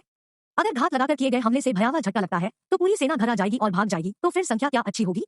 यदि आप सिमा यी होते तो क्या आप एक अच्छी रणनीति का उपयोग करते जो स्थिरता और सुरक्षित वापसी प्रदान करती है, या क्या आप इसे ज़ुगेलियांग जैसे खतरनाक दुश्मन के खिलाफ एक हताश जुआ पर फेंक देंगे? अचानक एक शांति थी और यहाँ तक कि एक पिन की बूंद भी सुनी जा सकती थी। शियाओ लो के तर्क बहुत ठोस थे और उनका खंडन नहीं किया जा सकता था। गुआन यिलिन ने जियाओ लो को देखते हुए अपने होठों को काटते हुए अपनी भौहें सिकोड़ ली। वह उदास और लाल चेहरे वाली खड़ी थी, उसे खंडन करने के लिए कोई शब्द नहीं मिल रहा था। अध्याय 335, प्रतिभाशाली व्यक्ति। आप अनुचित हैं। शियाओ लो के चतुर जवाबी तर्क के जवाब में गुआन यिलिन बस इतना ही कह सकते थे, मैं केवल सबूत पेश कर रहा हूँ और इसलिए मैं उचित हूँ। लेकिन भले ही आप जो कहते हैं वह सच है कि सिमा यी ने ज़ुगेलियांग के खाली शहर के स्तर के माध्यम से देखा था, इसका मतलब केवल यह होगा कि ज़ुगेलियांग ने सिमा यी से उम्मीद की थी कि वह अपने क्रोध को पहचान लेगा, जिससे सिमा यी को आज्ञाकारी रूप से अपने सैनिकों को वापस लेने के लिए मजबूर होना पड़ा। इससे सिमा यी की दुर्दशा के बारे में उनकी गहरी समझ का पता चला। यह है कि जब सभी पक्षियों को गोली मार दी जाती है तो धनुष को एक तरफ रख दिया जाएगा, और जब सभी खरगोश मारे जाएंगे तो शिकारी कुत्तों को स्ट्यू किया जाएगा और खाया जाएगा। इस दृष्टिकोण से सिमा यी पहले से ही एक नुकसान में थी। इसलिए यह कहना गलत है कि सिमा यी 3 राज्यों की अवधि के दौरान सबसे प्रमुख रणनीतिकार थे, जियाओ लो ने उदासीन रूप से कहा। किसी को भी वास्तव में उम्मीद नहीं थी कि जियाओ लो साहित्य के बारे में इतना वाकपटु और जानकार होगा, और उसने अपनी कक्षा के शीर्ष छात्र को तुलना में मूर्ख की तरह दिखाया। गुआन यिलिन अवाक था और केवल चौड़ी आंखों के साथ जियाओ लो को खाली देख सकता था। वह जल्दी से अपनी सीट पर वापस बैठ गई, विश्वास करने में असमर्थ थी कि जियाओ लो का 3 राज्यों का अध्ययन गहरा था। शियाओ लो का मजाक उड़ाने की उसकी बचकानी योजना का उल्टा असर हुआ। ज्वार, सेम, गेहूं और बाजरा, इन संकरों में से आप कौन है? एक सर। एक लड़की जो गुआन यिलिन के बहुत करीब थी, अचानक एक दोहे के पहले भाग के साथ जियाओ लो को चुनौती दी। डीएमएन, यह बच्चा वास्तव में एक दोहे के साथ जियो लो को कोस रहा है। यू जियांगू अपने छात्रों के व्यवहार से खुश था, लेकिन साथ ही वह प्रदर्शन पर प्रतिभाओं पर कुछ हद तक आश्चर्यचकित था। कक्षा उसके दुस्साहस पर दंग रह गई और सभी ने एक गहरी सांस ली। जियो लो को अपमानजनक दोहा देने वाला एक प्रतिभाशाली लड़की शेन शिया थी, जिसने कविता, पेंटिंग और साहित्य में उत्कृष्ट प्रदर्शन किया था। अपवाद के बिना हर किसी ने महसूस किया कि वह गलत प्रमुख ले रही थी और इसके बजाय चीनी कला का पीछा करना चाहिए था। दोहे ने स्पष्ट रूप से जियाओ लो को आत्मजागरूकता नहीं होने के लिए कहा और बेशर्मी से खुद को मामूली उपलब्धियों के कारण सफलता के रूप में माना। जियाओ लो हल्के से हंसे और जवाब दिया, कविता की किताबें, आइचिंग, संस्कारों की पुस्तक, वसंत और शरद ऋतु इतिहास, हाथ में असंख्य पवित्र शास्त्र के साथ लाओ त्सु दो से पूछने की आवश्यकता क्यों है? जब जियाओ लो ने दोहे के दूसरे भाग को विस्मयकारी ढंग से प्रस्तुत किया तो हर कोई चकित रह गया और गिरे हुए जबड़े के साथ जियाओ लो को देख रहा था। उनकी दूसरी पंक्ति न केवल दोहे के पहले भाग से मेल खाती थी, बल्कि उन्होंने बड़ी चतुराई से शेन शिया को एक बयानबाजी प्रश्न के साथ जवाब दिया, जिसने तिरस्कारपूर्वक उसकी स्थिति को उसके नीचे रखा। इसमें बुद्धि की एक रोमांचक लड़ाई थी और इसने हर किसी का ध्यान आकर्षित किया। वे अब जियाओ लो का मजाक उड़ाने की हिम्मत नहीं करते थे। शेन शिया को हल्का किया गया और उसने तीखी प्रतिक्रिया दी। चूहे अपने आकार की परवाह किए बिना खुद को बूढ़ा मानते हैं। 3। जियाओ लो ने अपना सिर हिलाया और हंसे। कछुए अपने लिंग की परवाह किए बिना अपना उपनाम काला मानते हैं। 4। बड़े करीने से फिर से मेल खाता है। पूरी कक्षा रोमांचित थी और यह विश्वास करना मुश्किल था कि जियाओ लो कितना तेज था, वह बस अद्भुत था। कक्षा के पीछे बैठे गुआनटोंग ने सामने आने वाले दृश्य को देखा और कुछ बार मुस्कुराया। पब फ्यूचर द्वारा विज्ञापन। उनके चेहरे के बिना लोग निश्चित रूप से अजय होंगे। 5। शेन शिया ने विशेष रूप से एक बुरे में गोली चलाई। उनकी छाल के बिना पेड़ निश्चित रूप से मुरझा जाएंगे। 6। जियाओ लो ने अपनी उग्र रेखा को पूर्ण सहजता के साथ शांत किया। हाँ तुम। शेन शिया का चेहरा खिल गया था और उसे लगा जैसे उसके साथ सिर्फ खिलवाड़ किया जा रहा था। उसने अपने दांतों को किरकिरा किया और गुस्से से जियाओ लो को देखा। अंदर से वह दंग रह गई कि उसने कितनी आसानी से उसके उन मौखिक हमलों का जवाब दिया था। अनजाने में उन्होंने स्वीकार किया कि जियाओ लो बेहतर विद्वान थे। जब साहित्य ज्ञान की बात आती थी तो कोई तुलना नहीं थी। O king cool. गुआनटोंग की आंखों में पानी आ गया और गहरी प्रशंसा से भर गई। वह हमेशा एक प्रतिभाशाली व्यक्ति बनना चाहता था और अब उसे जियो लो के रूप में एक रोल मॉडल मिल गया था। जिस तरह का जोश और सहज आत्मविश्वास और उस तरह की आभा ने दूसरों को उसकी उपस्थिति में झुका दिया जिन गुणों ने उसे सोचा कि वह जियाओ लो की तरह था। NOVELB1 वरिष्ठ जियाओ, आपने वास्तव में हमें प्रबुद्ध किया है और मैं आपके साहित्यिक कौशल की बहुत प्रशंसा करता हूँ। गुआन यिलिन अपने प्रतिद्वंद्वी की प्रशंसा करते हुए खड़ी हुई और कहा, मुझे आश्चर्य है कि आपने अपेक्षित तकनीकी कौशल में कितनी अच्छी तरह महारत हासिल की है। क्या हम अपने ऑटोकैड कौशल की तुलना करेंगे? जियाओ लो के मुंह के कोने एक मुस्कान में उठ गए। वह मूल रूप से केवल कुछ शब्दों को आकस्मिक रूप से कहने का इरादा रखता था, लेकिन उसे उम्मीद नहीं थी कि ये लोग उसे लगातार उकसाएंगे। क्योंकि वह पहले ही लड़ाई में भाग ले चुका था, इसलिए बीच में रुकने का कोई कारण नहीं था। शांति से उन्होंने पूछा, हम इसकी तुलना कैसे करेंगे? चलो उस इंजन को करते हैं जो पाठ्यपुस्तक में निर्दिष्ट है। सभी इंजन डिजाइन पैरामीटर पुस्तक में प्रदान किए गए हैं, इसलिए हमें मॉडल को खींचने के लिए ऑटोकैड सॉफ्टवेयर का उपयोग करना होगा। गुआन यिलिन बहुत आश्वस्त दिखाई दिए क्योंकि उनके ऑटोकैड कौशल कक्षा में सर्वश्रेष्ठ थे। वह इस कंप्यूटर असिस्टेड डिजाइन सॉफ्टवेयर से बहुत परिचित थी और यह एक ऐसा कौशल था जिसे उसके क्षेत्र में इंजीनियरों द्वारा महारत हासिल की जानी थी। वह इसे अपने हाथ के पीछे की तरह जानती थी और उसे विश्वास नहीं था कि जियाओ लो उसके कौशल से मेल खा सकता है। इंजन खींचो। यह एक 4 सितारा कठिनाई कारक के साथ एक इंजीनियरिंग ड्राइंग है। एक ही प्रमुख से होने के नाते छात्रों ने इस चुनौती की कठिनाई की सराहना की। विभिन्न मोड़ और ढलान थे, सीमित मंडलों और अंकित मंडलियों के चौराहे थे और काम का पैमाना डराने से कम नहीं था। क्या वे वास्तव में इस कार्य पर प्रतिस्पर्धा करने जा रहे थे? यिलिन, मैंने जियाओ लो को अपने अनुभवों और अंतर्दृष्टि को साझा करने के लिए आमंत्रित किया, न कि आपके साथ ड्राइंग कौशल की तुलना करने के लिए। बैठो और एक दृश्य बनाना बंद करो। मेरा सुझाव है कि आप जियो लो की राय को खुले दिमाग से सुने। वह आपका वरिष्ठ और अग्रणी है जो पहले से ही आपसे आगे निकल चुका है। उनकी राय मूल्यवान साबित हो सकती है और यह केवल आपको अच्छा करेगा। यू जियांगू ने हस्तक्षेप किया और नहीं चाहता था कि गुआन यिलिन एक दृश्य बनाना जारी रखे और इसके अलावा उसे डर था कि जियाओ लो हार जाएगा। जियाओ लो ने वहां होने के लिए अपने निमंत्रण को स्वीकार कर लिया था, लेकिन अगर इस चुनौती से जियाओ लो के साथ उनके रिश्ते में खटास आ गई तो अफसोस के लिए बहुत देर हो चुकी होगी। अब फ्यूचर द्वारा विज्ञापन। मास्टर यू तकनीकी कौशल की तुलना करते हुए एक प्रकार का साझाकरण भी माना जाता है। वरिष्ठ जियाओ, क्या मैं सही हूँ? गुआन यिलिन का अतिरंजित रवैया इस समय फिर से पूर्ण प्रदर्शन पर था। युवा होने के बावजूद उसने खुद को जियाओ लो के बराबर देखा। अपने वरिष्ठ वर्ष में रहते हुए भी CITIC बैंक से निमंत्रण प्राप्त करने की अपनी क्षमता के साथ खुद को सम्मानित किया। जियाओ लो ने अपना सिर हिलाया। मैं सहमत हूँ। यू जियांगू को कई बार खांसी आई और उन्होंने शियाओ लो को गुआन यिलिन की धुन पर नहीं खेलने की सलाह दी। यह ठीक होगा अगर वह प्रतियोगिता जीत गया, लेकिन अगर वह हार गया तो पूरी कक्षा द्वारा उसका मजाक उड़ाया जाएगा। जियाओ लो ने अपने हाथ से इशारा करके कहा कि यह ठीक होगा और उन्होंने वास्तव में महसूस किया कि ये जूनियर काफी दिलचस्प थे, खासकर यह गुआन यिलिन जो आत्मविश्वास से भरा हुआ था। यह एक ऐसा गुण था जिसकी वह काफी प्रशंसा करता था, लेकिन निश्चित रूप से पसंद नहीं करता था। अपने जूनियर्स द्वारा लगातार चुनौती दिए जाने के कारण उन्हें एक वरिष्ठ के रूप में अपनी गरिमा और गौरव बनाए रखने के लिए लगातार खुद को साबित करना पड़ा। जियाओ लो को यू जियांगू के लैपटॉप का उपयोग करना पड़ा, जबकि गुआन यिलिन ने अपना कंप्यूटर काम किया। 2 इंजनों की डेटा शीट उनके सामने रखी गई थी और गुआन यिलिन ने तुरंत वर्णित मापदंडों के अनुसार ऑटोकैड में इंजन डिजाइन का मसौदा तैयार करना शुरू कर दिया। जियाओ लो ने इसे तुरंत नहीं किया, बल्कि डेटाशीट को अच्छी तरह से पढ़ा। हुआहाई समूह में काम करने का कई वर्षों का अनुभव होने के बाद ऑटोकैड का उनका उपयोग बहुत अधिक उन्नत स्तर तक पहुंच गया था। उन्होंने इंजीनियरिंग डेटाशीट में डेटा कैसे प्रस्तुत किया गया था इसके अनुसार काम करने के बजाय अपनी एकीकृत वर्कफ्लो प्रक्रिया में एक समग्र दृष्टिकोण का उपयोग करने का विकल्प चुना। इस तरह का दृष्टिकोण बेतरतीब होगा और इससे गलतियां हो जाएंगी क्योंकि डिजाइनिंग प्रक्रिया चल रही थी, इसलिए उनके कार्यभार में वृद्धि हुई और लगातार सुधार के लिए मजबूर होना पड़ा। जियाओ लो के दृष्टिकोण ने वर्कफ्लो प्रक्रिया को परिभाषित करने से पहले कार्य को पूरा करने के लिए आवश्यक समग्र दायरे और चरणों और कारकों पर विचार किया। इस प्रकार उन्होंने मसौदा तैयार करना शुरू करते समय त्रुटियों के किसी भी जोखिम को कम कर दिया। जियाओ लो, जल्दी करो। वह पहले ही इंजन का 1/3 हिस्सा खींच चुकी है। गुआन यिलिन की कंप्यूटर स्क्रीन पर इंजन को आकार लेते देख गुआनटोंग ने जियो लो के लिए चिंतित महसूस किया। निश्चित रूप से ऐसा नहीं हो सकता है कि वह नहीं जानता कि कहां से ड्राइंग शुरू करना है ना? ऑटो सीएडी आवश्यक डिजाइन सॉफ्टवेयर है जिसे हमें अपने प्रमुख के लिए मास्टर करना चाहिए, यह सबसे बुनियादी बात है। हाँ, अगर सीनियर को यह नहीं पता कि यह कैसे करना है तो यह एक बड़ा मजाक होगा। कुछ छात्रों ने जियाओ लो का मजाक उड़ाना शुरू कर दिया, अंदर से उसे खुद को शर्मिंदा करते हुए देखने के लिए उत्सुक थे। फुटनोट। एक चीनी वाक्यांश जिसका अर्थ संकर हो सकता है, दोहे के संदर्भ में एक पुण्य जिसका अर्थ है 20 स्टार। 2 लाओ त्जू ताओवादी ऋषि जिन्होंने ताओ ते चिंग लिखा था, या एक कसम शब्द जिसका अर्थ है आपका पिता। दोहे में जियाओ लो ने अपनी स्थिति को ऊंचा करने और गुआन यिलिन पर कसम खाने के लिए एक दोहरा एंटेंडर लागू किया। 3 लाओ शू चीनी में लाओ जिसका अर्थ है पुराना और शू जिसका अर्थ है माउस। यहाँ शेन शिया का तात्पर्य है कि जियाओ लो ने अपनी उम्र का उपयोग अपने लाभ के लिए करने का प्रयास किया, तब भी जब उसका ज्ञान उसके जूनियर से बेहतर नहीं था। 4 वो गुई कछुओं के लिए चीनी शब्द है। वो का अर्थ काला भी है।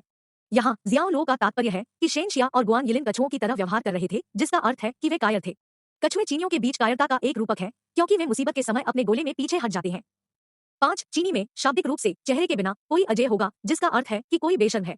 6 चीनी में शाब्दिक रूप से छाल के बिना कोई मर जाएगा, जिसका अर्थ है कि एक अच्छी प्रतिष्ठा रखना उतना ही आवश्यक है जितना कि छाल एक पेड़ के लिए है, इसलिए यदि कोई अपने कार्यों से सावधान नहीं है तो अपनी प्रतिष्ठा खोने के लिए तैयार रहें। इसे अपमान के रूप में भी माना जा सकता है, क्योंकि छाल शब्द का सीधा संदर्भ उसके चेहरे से है। अध्याय 336 पूर्णता। गुआन यिलिन जल्दबाजी में इंजन ब्लूप्रिंट पर काम कर रहा था। जब उसने जियाओ लो की स्क्रीन की एक झलक देखी तो वह एक थिरकने से खुद को रोक नहीं सकी और यहाँ तक कि उसे अवमानना का एक रूप भी शूट किया। देखते हुए यू जियांगो जियाओ लो के बारे में चिंतित था और ठंडे पसीने में टूट गया। उसने बुदबुदाया, वह क्या करने की कोशिश कर रहा है? क्या वह वास्तव में नहीं जानता कि कहां से शुरू करना है? गुआन यिलिन ने पहले ही ड्राइंग का 1/3 पूरा कर लिया है। वह वास्तव में हमारी विद्वान रानी है। उसकी वह गति अविश्वसनीय है। हाँ, ऐसा लगता है कि हमारे सीनियर गुआन यिलिन से हारने जा रहे हैं। कक्षा बड़बड़ाहट से गूंज रही थी और वहां कई लोगों ने महसूस किया कि लेखन दीवार पर था।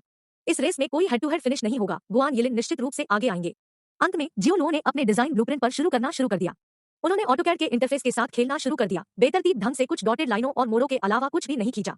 वे एक दूसरे के पार चलने वाली रेखाओं के साथ और बिना किसी आकार या रूप के बेतरतीब ढंग से किए गए प्रतीत होते थे। वह क्या खींचने की कोशिश कर रहा है? क्या यह वास्तव में एक इंजन है? भीड़ ने अविश्वसनीय रूप से उनकी स्क्रीन को देखा, फिर अपने सिर हिलाए और हंसे। कोई फर्क नहीं पड़ता कि वे उन लाइनों को कैसे देखते थे, वे उन्हें इंजन की उपस्थिति के साथ दूर से भी नहीं जोड़ सकते थे। यह अव्यवस्थित मोड़ों और मंडलियों का एक संग्रह था जिसका कोई मतलब नहीं था। शेन शिया ने अपने हाथों को अपनी छाती के सामने तिरस्कारपूर्वक पार किया और पूछा, वरिष्ठ, क्या आप सुनिश्चित हैं कि आप एक इंजन का खाका खींच रहे हैं? जियाओ लो ने जवाब नहीं दिया और इस पर काम करना जारी रखा। अचानक गुआन यिलिन चिंतित दिख रहा था। वह दुविधा में थी, यह देखते हुए कि उसके डिजाइन में कई त्रुटियां थी। उसने अब महसूस किया कि स्पर्शरेखा विधि का उपयोग करके इंजन की घुमावदार सतहों को पहले खींचा जाना था। इसने उसे अपने पिछले 7 या 8 चरणों को हटाने और उन्हें फिर से तैयार करने के लिए मजबूर किया। जैसे जैसे वह आगे बढ़ती गई, उसकी भौहों के बीच के गड्ढे अधिक स्पष्ट होते जा रहे थे, क्योंकि उसने अपने ड्राइंग अनुक्रम के परिणामस्वरूप मुद्दों की बढ़ती संख्या का पता लगाना शुरू कर दिया था। जैसे जैसे वह आगे बढ़ी, उसका काम हटाने और पुनर्निर्माण के लगातार कार्यों से बाधित हो गया, जिससे उसकी प्रगति काफी धीमी हो गई। आगे के काम की योजना नहीं बनाने की कमियां अब खुद को उजागर कर रही है। यू जियांगो ने अपना सिर हिलाया और एक हल्की सी आह निकाली। जब उसने जियाओ लो के ड्राइंग पर अपना ध्यान केंद्रित किया तो वह कुछ चिंतित था। वह कल्पना नहीं कर सकता था कि वे बिखरे हुए मोड़, वृत्त और बिंदीदार रेखाएं अंततः इंजन के ब्लूप्रिंट का प्रतिनिधित्व कैसे करेंगी। और अगर वह इसे नहीं देख सकता था तो बाकी छात्रों को और क्या चाहिए? पब फ्यूचर द्वारा विज्ञापन। वह वास्तव में क्या कर रहा है? यू जियांगो ने जियाओ लो की स्क्रीन पर जो देखा उससे वह चकित था, जो वास्तव में एक बच्चे की तरह लग रहा था जो एक कलम पकड़े हुए था और सफेद कागज की एक साफ शीट पर डूडलिंग कर रहा था। लेकिन उनकी चिंता के बावजूद उनका मानना था कि जियाओ लो सिर्फ रेखाओं और मंडलियों को बेतरतीब ढंग से नहीं खींच रहा था। यू जियांगो गुआनटोंग को देखने के लिए मुड़ा। गुआनटोंग भी उतना ही हक्का-बक्का था, क्योंकि उसने अपनी बाहें फैला दी थी और शब्दों के लिए नुकसान में था। जियाओ लो ने एक लंबी सांस ली। फिर अपने बाएं हाथ की हथेली पर अपने गाल को आराम देते हुए उन्होंने माउस को अपने दाहिने हाथ से नियंत्रित किया और ऑटोकैड के इंटरफेस बॉक्स में कमांड की एक श्रृंखला पर क्लिक करने से पहले एक इंटरफेस तक पहुंचने के लिए टूलबार पर कर्सर को लापरवाही से स्थानांतरित किया। हर क्लिक के साथ निरर्थक लाइनें एक के बाद एक गायब हो गई, जब तक कि केवल एक छोटा सा हिस्सा पीछे नहीं रह गया। अतिरिक्त लाइनों को हटाने के साथ इंजन का फ्लाईव्हील चमत्कारिक रूप से दिखाई दिया। पत्थर के एक विशाल स्लैब से वांछित आकार निकाले जाने के बाद यह मूर्तिकला कलाकृति के एक ब्लॉक की तरह लग रहा था। ओह, यह ऐसा लग रहा है। जियाओ लो के लैपटॉप के चारों ओर खड़े सभी लोग स्तब्ध थे। यह पहली बार था जब उन्होंने ड्राइंग को संशोधित करने के लिए आगे बढ़ने से पहले किसी को सभी लाइनों को खींचते हुए देखा था, केवल इंजन की ड्राइंग को पीछे छोड़ दिया था। यह एक लुभावनी और सरल तकनीक थी। अब इनलेट कई गुना है। अब सिलेंडर हेड पूरा हो गया है। वह अब इंजन ब्लॉक पर काम कर रहा है। पवित्र बकवास, वह तेज है। जैसे ही उन्होंने जियो लो के ऑटोकैड ड्राइंग क्षेत्र में इंजन मॉडल को तेजी से आकार लेते देखा, इंजीनियरिंग प्रबंधन के छात्र आश्चर्यचकित रह गए। उन्होंने अनावश्यक और गलत कदमों के बिना अविश्वसनीय आसानी से तैयार किए गए एक 4 सितारा इंजीनियरिंग ब्लूप्रिंट को देखा था। यू जियांगो अब अपनी उत्तेजना को रोक नहीं सका। उन्होंने भीड़ को निचोड़ा और खुद को अपनी उत्सुक आंखों के साथ जियाओ लो को देखने के लिए एक उत्कृष्ट स्थान पाया। जितना अधिक वह दिखता था उतना ही प्रभावित होता था। प्रत्येक रेखा या वक्र को हटाने की प्रक्रिया थोड़ी सी भी रोक के बिना सटीक और सहज थी। इसका मतलब यह था कि जियाओ लो ने पहले से ही अपने दिमाग में ड्राइंग पर काम किया था और अब ऑटोकैड का उपयोग करके केवल पूरे किए गए चरणों को साफ कर रहा था। क्या यह मस्तिष्क एक अविश्वसनीय रूप से जियाओ लो ने वास्तव में अपने दिमाग में हर कदम की कल्पना करके इस तरह के जटिल इंजीनियरिंग ब्लूप्रिंट का निर्माण किया। गुआन यिलिन संघर्ष कर रहा था और उसकी ड्राइंग गति पहले से ही घोंघे जैसी क्रॉल की तरह धीमी हो गई थी। उसके द्वारा निर्मित प्रत्येक घटक में उसे कई समस्याओं का सामना करना पड़ा जो सीधे उसके ड्राइंग के गलत अनुक्रम से जुड़े थे। अनुक्रम में विशिष्ट चरणों को छोड़कर वह बाकी हिस्सों का निर्माण जारी नहीं रख सकती थी। उसे उन हिस्सों को हटाना था जो उसने खींचे थे और उन्हें सही अनुक्रम में फिर से तैयार करना था। तब से हर कदम एक संघर्ष था। जब उसने देखा कि जियाओ लो ने पहले से ही इंजन का 2/3 हिस्सा निकाल लिया है तो उसने हार मान ली। वह जानती थी कि वह बुरी तरह हार गई है। गुआन यिलिन हार गई क्योंकि वह बड़ी तस्वीर नहीं देख सकती थी। अपने दिमाग में एक सटीक और त्रुटिमुक्त ड्राइंग अनुक्रम तैयार करने में असमर्थ थी, जैसे कि जियाओ लो ने किया था। हालांकि वह अंततः इसे पूरा करने में सक्षम होगी, इसमें निस्संदेह उसे 4 घंटे से अधिक समय लगेगा। जियाओ लो खत्म हो गया है। गुआन टोंग अचानक उत्साह में चिल्लाया। पब फ्यूचर द्वारा विज्ञापन। जियाओ लो ने माउस से अपना हाथ हटा लिया और उसके सामने लैपटॉप स्क्रीन पर एक इंजन का पूरा 3D इंजीनियरिंग ब्लूप्रिंट था। इसके सभी आयाम स्वचालित रूप से चिह्नित किए गए थे और हर विवरण जगह में था। यह पाठ्य पुस्तकों में चित्रित इंजन आरेख के समान था। इस मामले में रंग पुस्तकों में चित्रों की तुलना में भी अधिक परिष्कृत हो सकते हैं। यू जियांगू ने प्रशंसा में ड्राइंग को देखा और खुद को तालियां बजाने से रोक नहीं सका। वह लंबे समय से इस विषय को पढ़ा रहा था, लेकिन यहाँ तक कि उसे यकीन नहीं था कि वह जियो लो द्वारा लिए गए समय में कार्य पूरा कर सकता था। हो सकता है कि उन्हें इस गुणवत्ता के इंजीनियरिंग ड्राइंग के साथ आने में कम से कम 3 घंटे लगे हों, लेकिन जियाओ लो को केवल 45 मिनट लगे और इससे भी अधिक। उन्होंने ऐसा असाधारण काम किया जिसने सभी को आश्चर्यचकित कर दिया। ताली, ताली, ताली। इंजीनियरिंग प्रबंधन के सभी छात्रों ने उत्साह के साथ तालियां बजाईं और जियो लो की उनकी छाप तुरंत बढ़ गई। वह वास्तव में उल्लेखनीय था और उन्हें उसकी क्षमताओं के बारे में कोई संदेह नहीं था। गुआन यिलिन की आंखों में अब अहंकार नहीं था, बल्कि इसके बजाय वह विनम्र लग रही थी क्योंकि उसने अपने कार्यों को प्रतिबिंबित किया था। वरिष्ठ जियाओ, आप अद्भुत हैं। कृपया हमारा मार्गदर्शन करें। हाँ वरिष्ठ, हम अभी आप पर संदेह करने के लिए गलत थे। मुझे उम्मीद है कि आपको इससे कोई फर्क नहीं पड़ेगा। सीनियर, क्या तुम्हारी कोई गर्लफ्रेंड है? भीड़ का रवैया 180 डिग्री तक बढ़ गया क्योंकि उन्होंने उन्हें वास्तविक स्नेह के साथ वरिष्ठ के रूप में संबोधित किया। यहाँ तक कि एक लड़की भी थी जिसने जियो लो से पूछा कि क्या उसकी कोई प्रेमिका है, और ऐसा करते समय वह शर्मा गई। जियाओ लो केवल अपना सिर हिला सकता था और उसे देखकर मुस्कुरा सकता था। आखिरकार छात्रों के एक बहुत ही ध्यान वर्ग के साथ अपने विचारों और अनुभव को साझा करने के बाद यू जियांगू ने धन्यवाद के संकेत के रूप में जियाओ लो को भोजन खरीदने पर जोर दिया। जियाओ लो इससे बाहर नहीं निकल सका और साथ चला गया। वे कक्षा से बहुत दूर नहीं बैठे और गुआन यिलिन दौड़ते हुए आया और उनके सामने खड़ा हो गया। यिलिन, अब तुम क्या करने की कोशिश कर रहे हो? यू जियांगू ने उम्मीद जताई कि गुआन यिलिन शियाओ लो के साथ एक और चुनौती पर जोर देंगे। श्री यू, मैं वरिष्ठ से माफी मांगना चाहता हूँ। यू जियांगू की प्रतिक्रिया की प्रतीक्षा किए बिना गुआन यिलिन ने जियाओ लो को एक गहरा धनुष दिया और ईमानदारी से माफी मांगी। सीनियर, मैं अभी गलत था। मैं खुद से बहुत भरा हुआ था। मुझे बहुत खेद है। यह ठीक है, हर कोई इससे गुजर चुका है। जियाओ लो उसे देखकर मुस्कुराया। यह सच है कि उन्होंने इसे दिल पर नहीं लिया। आखिरकार वे उसी स्कूल से उसके जूनियर थे जिसमें उसने भाग लिया था और उन्होंने उसे अपने कॉलेज के वर्षों की याद दिलाई। इससे उन्हें ऐसा महसूस हुआ कि वह लंबे समय तक अनुपस्थित रहने के बाद घर वापस आ गए हैं। एक द ब्रेन, एक चीनी विज्ञान वास्तविकता और प्रतिभा शो जो जर्मनी में उत्पन्न हुआ, जो असाधारण प्रतिभा और बुद्धिमत्ता वाले लोगों की खोज करने का इरादा रखता है। अध्याय 337, अजीब घटना। जियाओ लो खुद को कैसे संचालित कर रहा था, इससे खुश होकर यू जियांगू ने अपनी उदारता की सराहना करते हुए अपना सिर हिलाया। उसने बहुत सहनशीलता का प्रदर्शन किया था, जिससे पता चला कि उसके पास एक महान चरित्र था, न तो विनम्र और न ही सहनशील। उन्होंने जियाओ लो को बेहतर तरीके से जानने के लिए एक मजबूत आग्रह महसूस किया, क्योंकि इस तरह के छात्र को पढ़ाने से उन्हें संतुष्टि की भावना मिली और उन्हें एक शिक्षक होने पर अविश्वसनीय रूप से गर्व महसूस हुआ। वरिष्ठ, क्या आपकी कंपनी भर्ती कर रही है? गुआन यिलिन ने अचानक पूछा। हाँ, हमारी जियाहाई शाखा अभी शुरू हुई है, इसलिए हमें प्रतिभाओं की तत्काल आवश्यकता है, जियाओ लो ने मुस्कुराते हुए कहा। गुआन यिलिन ने उसके होंठों को काट लिया और कहा, क्या मैं वहां काम कर सकता हूँ? मैं भर्ती का प्रभारी नहीं हूँ। यदि आपका इरादा है तो आप अपना रिज्यूमे मेरी कंपनी को ऑनलाइन भेज सकते हैं। यदि मानव संसाधन विभाग को लगता है कि आप एक उपयुक्त उम्मीदवार हैं, तो वे आपको साक्षात्कार के लिए सूचित करेंगे। जियो लो ने जवाब दिया। क्या मैं पूछ सकता हूँ आपकी कंपनी का नाम क्या है? गु यिलिन ने जियो लो की कंपनी का विवरण लेने के लिए अपनी नोटबुक निकाली। अपना रिज्यूमे जमा करने से पहले कुछ ऑनलाइन शोध करने का इरादा किया। लो कार्यशाला। लो कार्यशाला। जब उन्होंने 2 शब्द सुने तो यू जियांगू, गुआन टोंग और गुआन यिलिन वर्णन से परे चौंक गए। जिस तरह से उन्होंने जियाओ लो को देखा, ऐसा लग रहा था जैसे उन्होंने किसी अन्य आयाम से किसी प्राणी को देखा हो। लो की कार्यशाला, आपका मतलब उसी कंपनी से है जिसने पिछले साल इतना हंगामा मचाया था, जो अनगिनत बार सुर्खियों में दिखाई दिया था। यह आपका है? जब जियाओ लो ने पहली बार उल्लेख किया कि वह एक पेस्ट्री कंपनी चला रहा था, तो यू जियांगू ने इसे लो वर्कशॉप जैसी सफल कंपनी के साथ जोड़ने के बारे में कभी नहीं सोचा। मैं सिर्फ शेयरधारकों में से एक हूँ, कंपनी को दशान द्वारा चलाया जाता है, शियाओ लो ने कहा, कम प्रोफाइल रखने के लिए उत्सुक। यू जियांगू पूरी तरह से अविश्वास में था। लो कार्यशाला जियांगचेंग शहर के खाद्य और पेय उद्योग में एक विशालकाय था। यह कैसे प्रमुखता से उभरा और कैसे कंपनी ने कुछ ही महीनों में अपने मुख्य प्रतियोगियों को कुचल दिया, यह किंवदंती का सामान था। और यह सोचना कि इस महान संगठन की सफलता के पीछे वास्तुकार उनका अपना छात्र था, बस इस दुनिया से बाहर था। मैं विनम्र महसूस करता हूँ और मुझे कहना होगा कि आप और वह स्टार झांग दशान संग की है। गुआन टोंग उन दोनों से पूरी तरह से प्रभावित हुए और इसे अपने अनूठे तरीके से व्यक्त किया। शियाओ लो के लिए गुआन यिलिन का सम्मान अब छत के माध्यम से था। यह वह वही व्यक्ति था जिसने जियांगचेंग सिटी के व्यापारिक सर्कल में उन्माद पैदा किया, जो उसका वरिष्ठ बन गया। कुछ घंटे पहले उसने वास्तव में खुद को हर तरह से बेहतर जियाओ लो के रूप में देखा था, केवल यह महसूस करने के लिए कि वह कुएं में लौकिक मेंढक से ज्यादा कुछ नहीं थी। वह अब उनकी टीम का हिस्सा बनने के लिए दृढ़ थी। वरिष्ठ, मैं कड़ी मेहनत करूंगा और लो कार्यशाला का एक बन जाऊंगा। मैं इसके लिए तत्पर हूँ। पब फ्यूचर द्वारा विज्ञापन।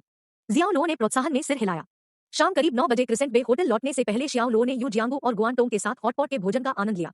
कैब में बैठे उसने तुरंत सू जियाओबे के बारे में सोचा। पहले से ही वह उसे याद कर रहा था और उसके लिए कुछ रात का खाना वापस लाने के बारे में सोच रहा था जब उसके फोन की घंटी बजी। उन्होंने स्क्रीन की जांच की और देखा कि यह सुली था। उसने सोचा कि क्या वह मुझे बहुत देर से लौटने के लिए फटकारने जा रही थी। उसने अपनी आंखें स्वर की ओर घुमाई। अपनी भौहों को झुकाते हुए जियाओ लो ने कॉल का जवाब दिया, मिस सू, हेल्प मी। क्या?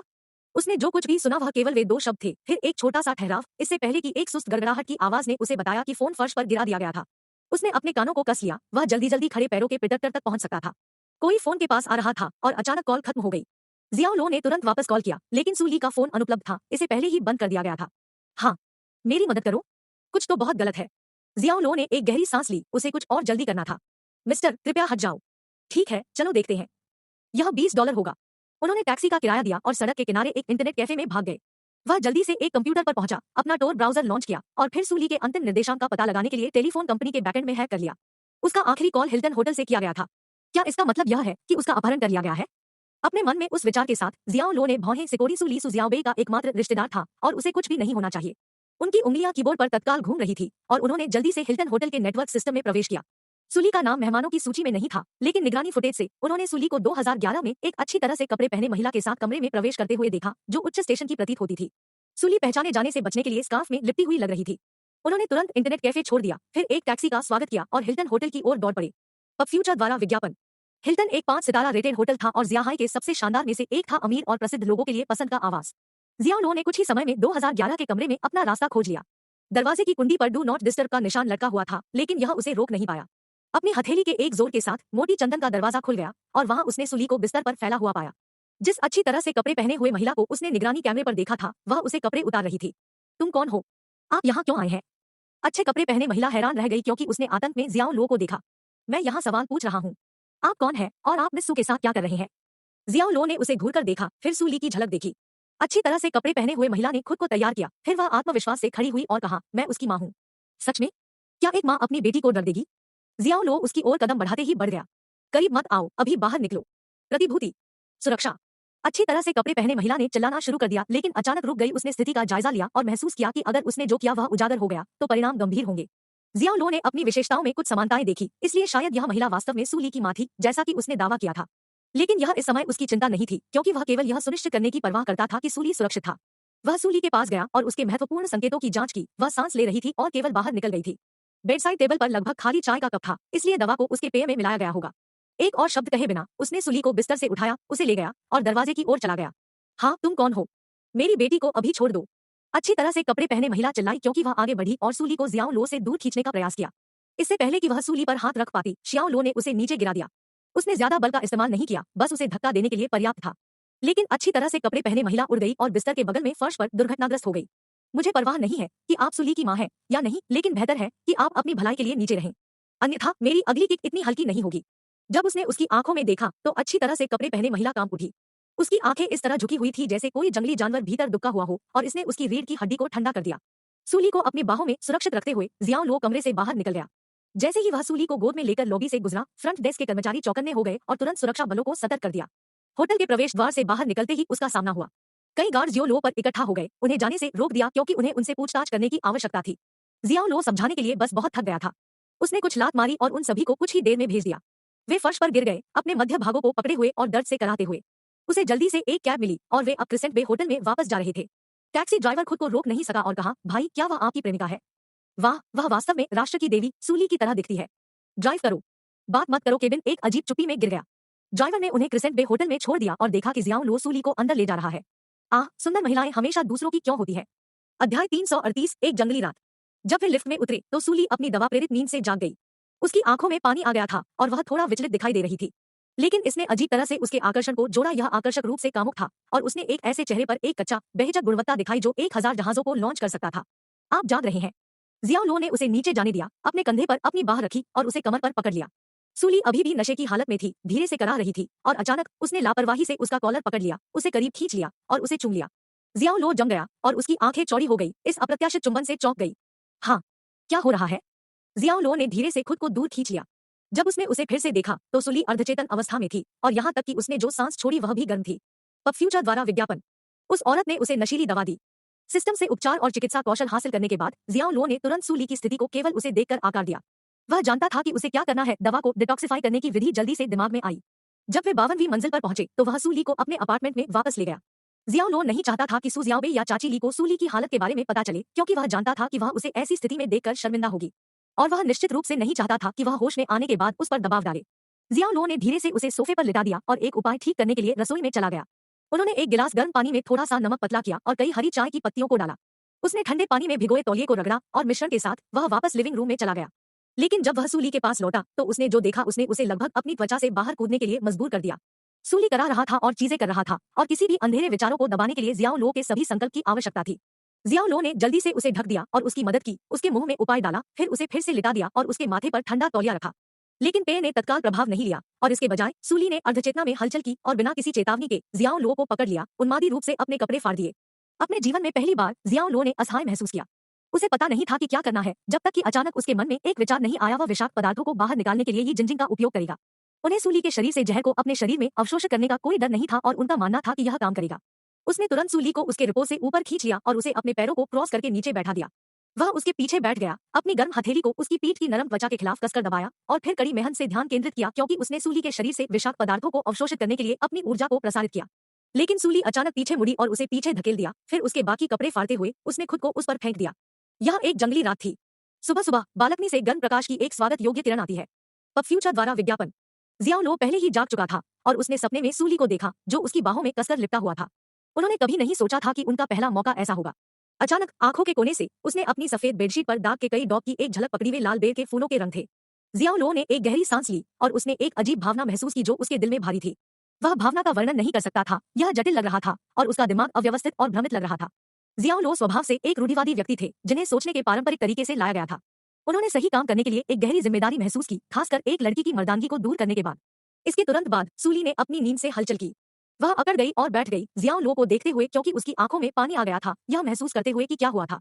वह जानती थी कि जियाओ लो ने उस पर खुद को मजबूर नहीं किया था, लेकिन वह नुकसान की एक अकथनीय भावना से उबर गई थी। उसने उसे वह दिया था जो एक लड़की के लिए सबसे कीमती था और उसके आंसू अनियंत्रित रूप से बह रहे थे। मिस्सू। जियाओ लो एक स्पष्टीकरण के बारे में सोच रहा था। सूली दूर हो गया, अपने बिस्तर से बाहर निकला, अपने कपड़े और कपड़े पाए और फिर जल्दी से कमरे से बाहर निकल गया। वह पूरे समय शांत दिखाई दी, लेकिन जब तक वह जाग गई तब से जब तक उसने दरवाजे से बाहर कदम नहीं रखा तब तक उसने एक शब्द नहीं कहा। जियाओ लो ने एक स्तूप में दरवाजे को खाली देखा और फिर अपनी नजर अपनी बेडशीट पर दाग पर स्थानांतरित कर दी। उसके पास पहले कभी कोई महिला नहीं थी और पहली बार होने के नाते यह उसके लिए एक गहरा अनुभव था, कुछ ऐसा जिसे वह हमेशा याद रखेगा। शायद अन्य पुरुष पहली बार के बाद उत्साहित और संतुष्ट महसूस करेंगे, लेकिन उन्हें अपराध की एक अजीब भावना महसूस हुई। किसी भी तरह उसे कोई खुशी या उत्तेजना महसूस नहीं हुई और उसने नहीं सोचा कि उसे ऐसा महसूस करना चाहिए था। लेकिन एक बात उसने पता लगाई, सू जियाओबे निस्संदेह सूली की जैविक बेटी नहीं थी। बेशक यह वास्तव में कोई फर्क नहीं पड़ता, अब जो सबसे ज्यादा मायने रखता था वह इसके बाद सूली का सामना कैसे करेगा। अध्याय 339। आप यहाँ क्या कर रहे हैं? सूली के अपने कमरे से बाहर निकलने के बाद जियाओ लो ने तुरंत पिछली रात के सभी निशान साफ कर दिए। फिर उसने स्नान करने के लिए बाथरूम में कदम रखा, लेकिन जैसे ही उसने खुद को दर्पण में देखा, वह अपनी गर्दन पर सूली द्वारा छोड़े गए प्रेम के निशान को देखकर चौंक गया। वह दवा के प्रभाव में थी और उसने अनावश्यक रूप से काम किया था और उसके हित में जियाओ लो को यह सुनिश्चित करना होगा कि किसी को भी इस बारे में पता न चले। इन्हें बंद होने में कम से कम 2 से 3 दिन लगेंगे। जियाओ लो को अगले कुछ दिनों तक उन्हें छिपाने का एक तरीका सोचना होगा। सूली के अपार्टमेंट के लिए रवाना होने से पहले उन्होंने अपनी शर्ट का कॉलर उठाया और एक काले ऊनी स्वेटर को खींच लिया। इस बात से संतुष्ट होकर कि निशान ठीक से छिपाए गए थे, वह नाश्ते के लिए चला गया। यह व्यवस्था का हिस्सा था कि चाची ली अपने दैनिक भोजन को तैयार करने के लिए जिम्मेदार होंगे, जिससे जियाओ लो को सू जियाओबे के सरोगेट पिता के रूप में अपनी भूमिका पर ध्यान केंद्रित करने की अनुमति मिली। जब वह वहां पहुंचा तो केवल चाची ली मौजूद थी और वह मेज सेट करने में व्यस्त थी। वह उम्मीद कर रहा था कि सू जियाओबे किसी भी समय उसे बधाई देने के लिए नीचे भाग जाएगा, लेकिन उसका कोई संकेत नहीं था। जियाओबे कल रात आपके और मिस्सू के लौटने का इंतजार कर रहा था। उसने लंबे समय तक इंतजार किया और वास्तव में देर से सोया। वह अभी तक जाग नहीं गई है, चाची ली ने कहा। ओह, मैं देखता हूँ।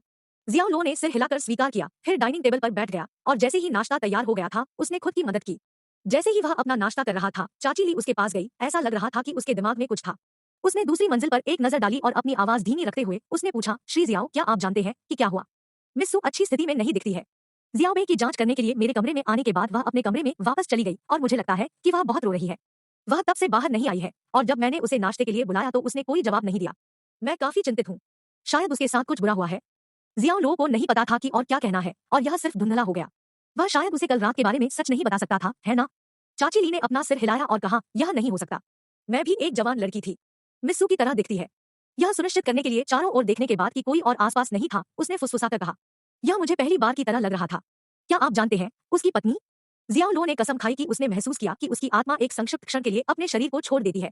वे जितने बड़े होते हैं वास्तव में उतने ही बुद्धिमान होते हैं। चाची ली को भी यह पता चल गया था। अहम। जियाओ लो को खांसी आई और उसने एक गंभीर चेहरे की अपनी सबसे अच्छी अभिव्यक्ति की। उन्होंने फिर कहा, चाची ली, मुझे लगता है कि यह बेहतर होगा कि हम मिस्सू के मामलों के बारे में गपशप न करें। चाची ली स्पष्ट रूप से कठोर हो गई और कई बार अपना सिर हिलाया। ठीक है, आप सही कह रहे हैं, श्री जियाओ।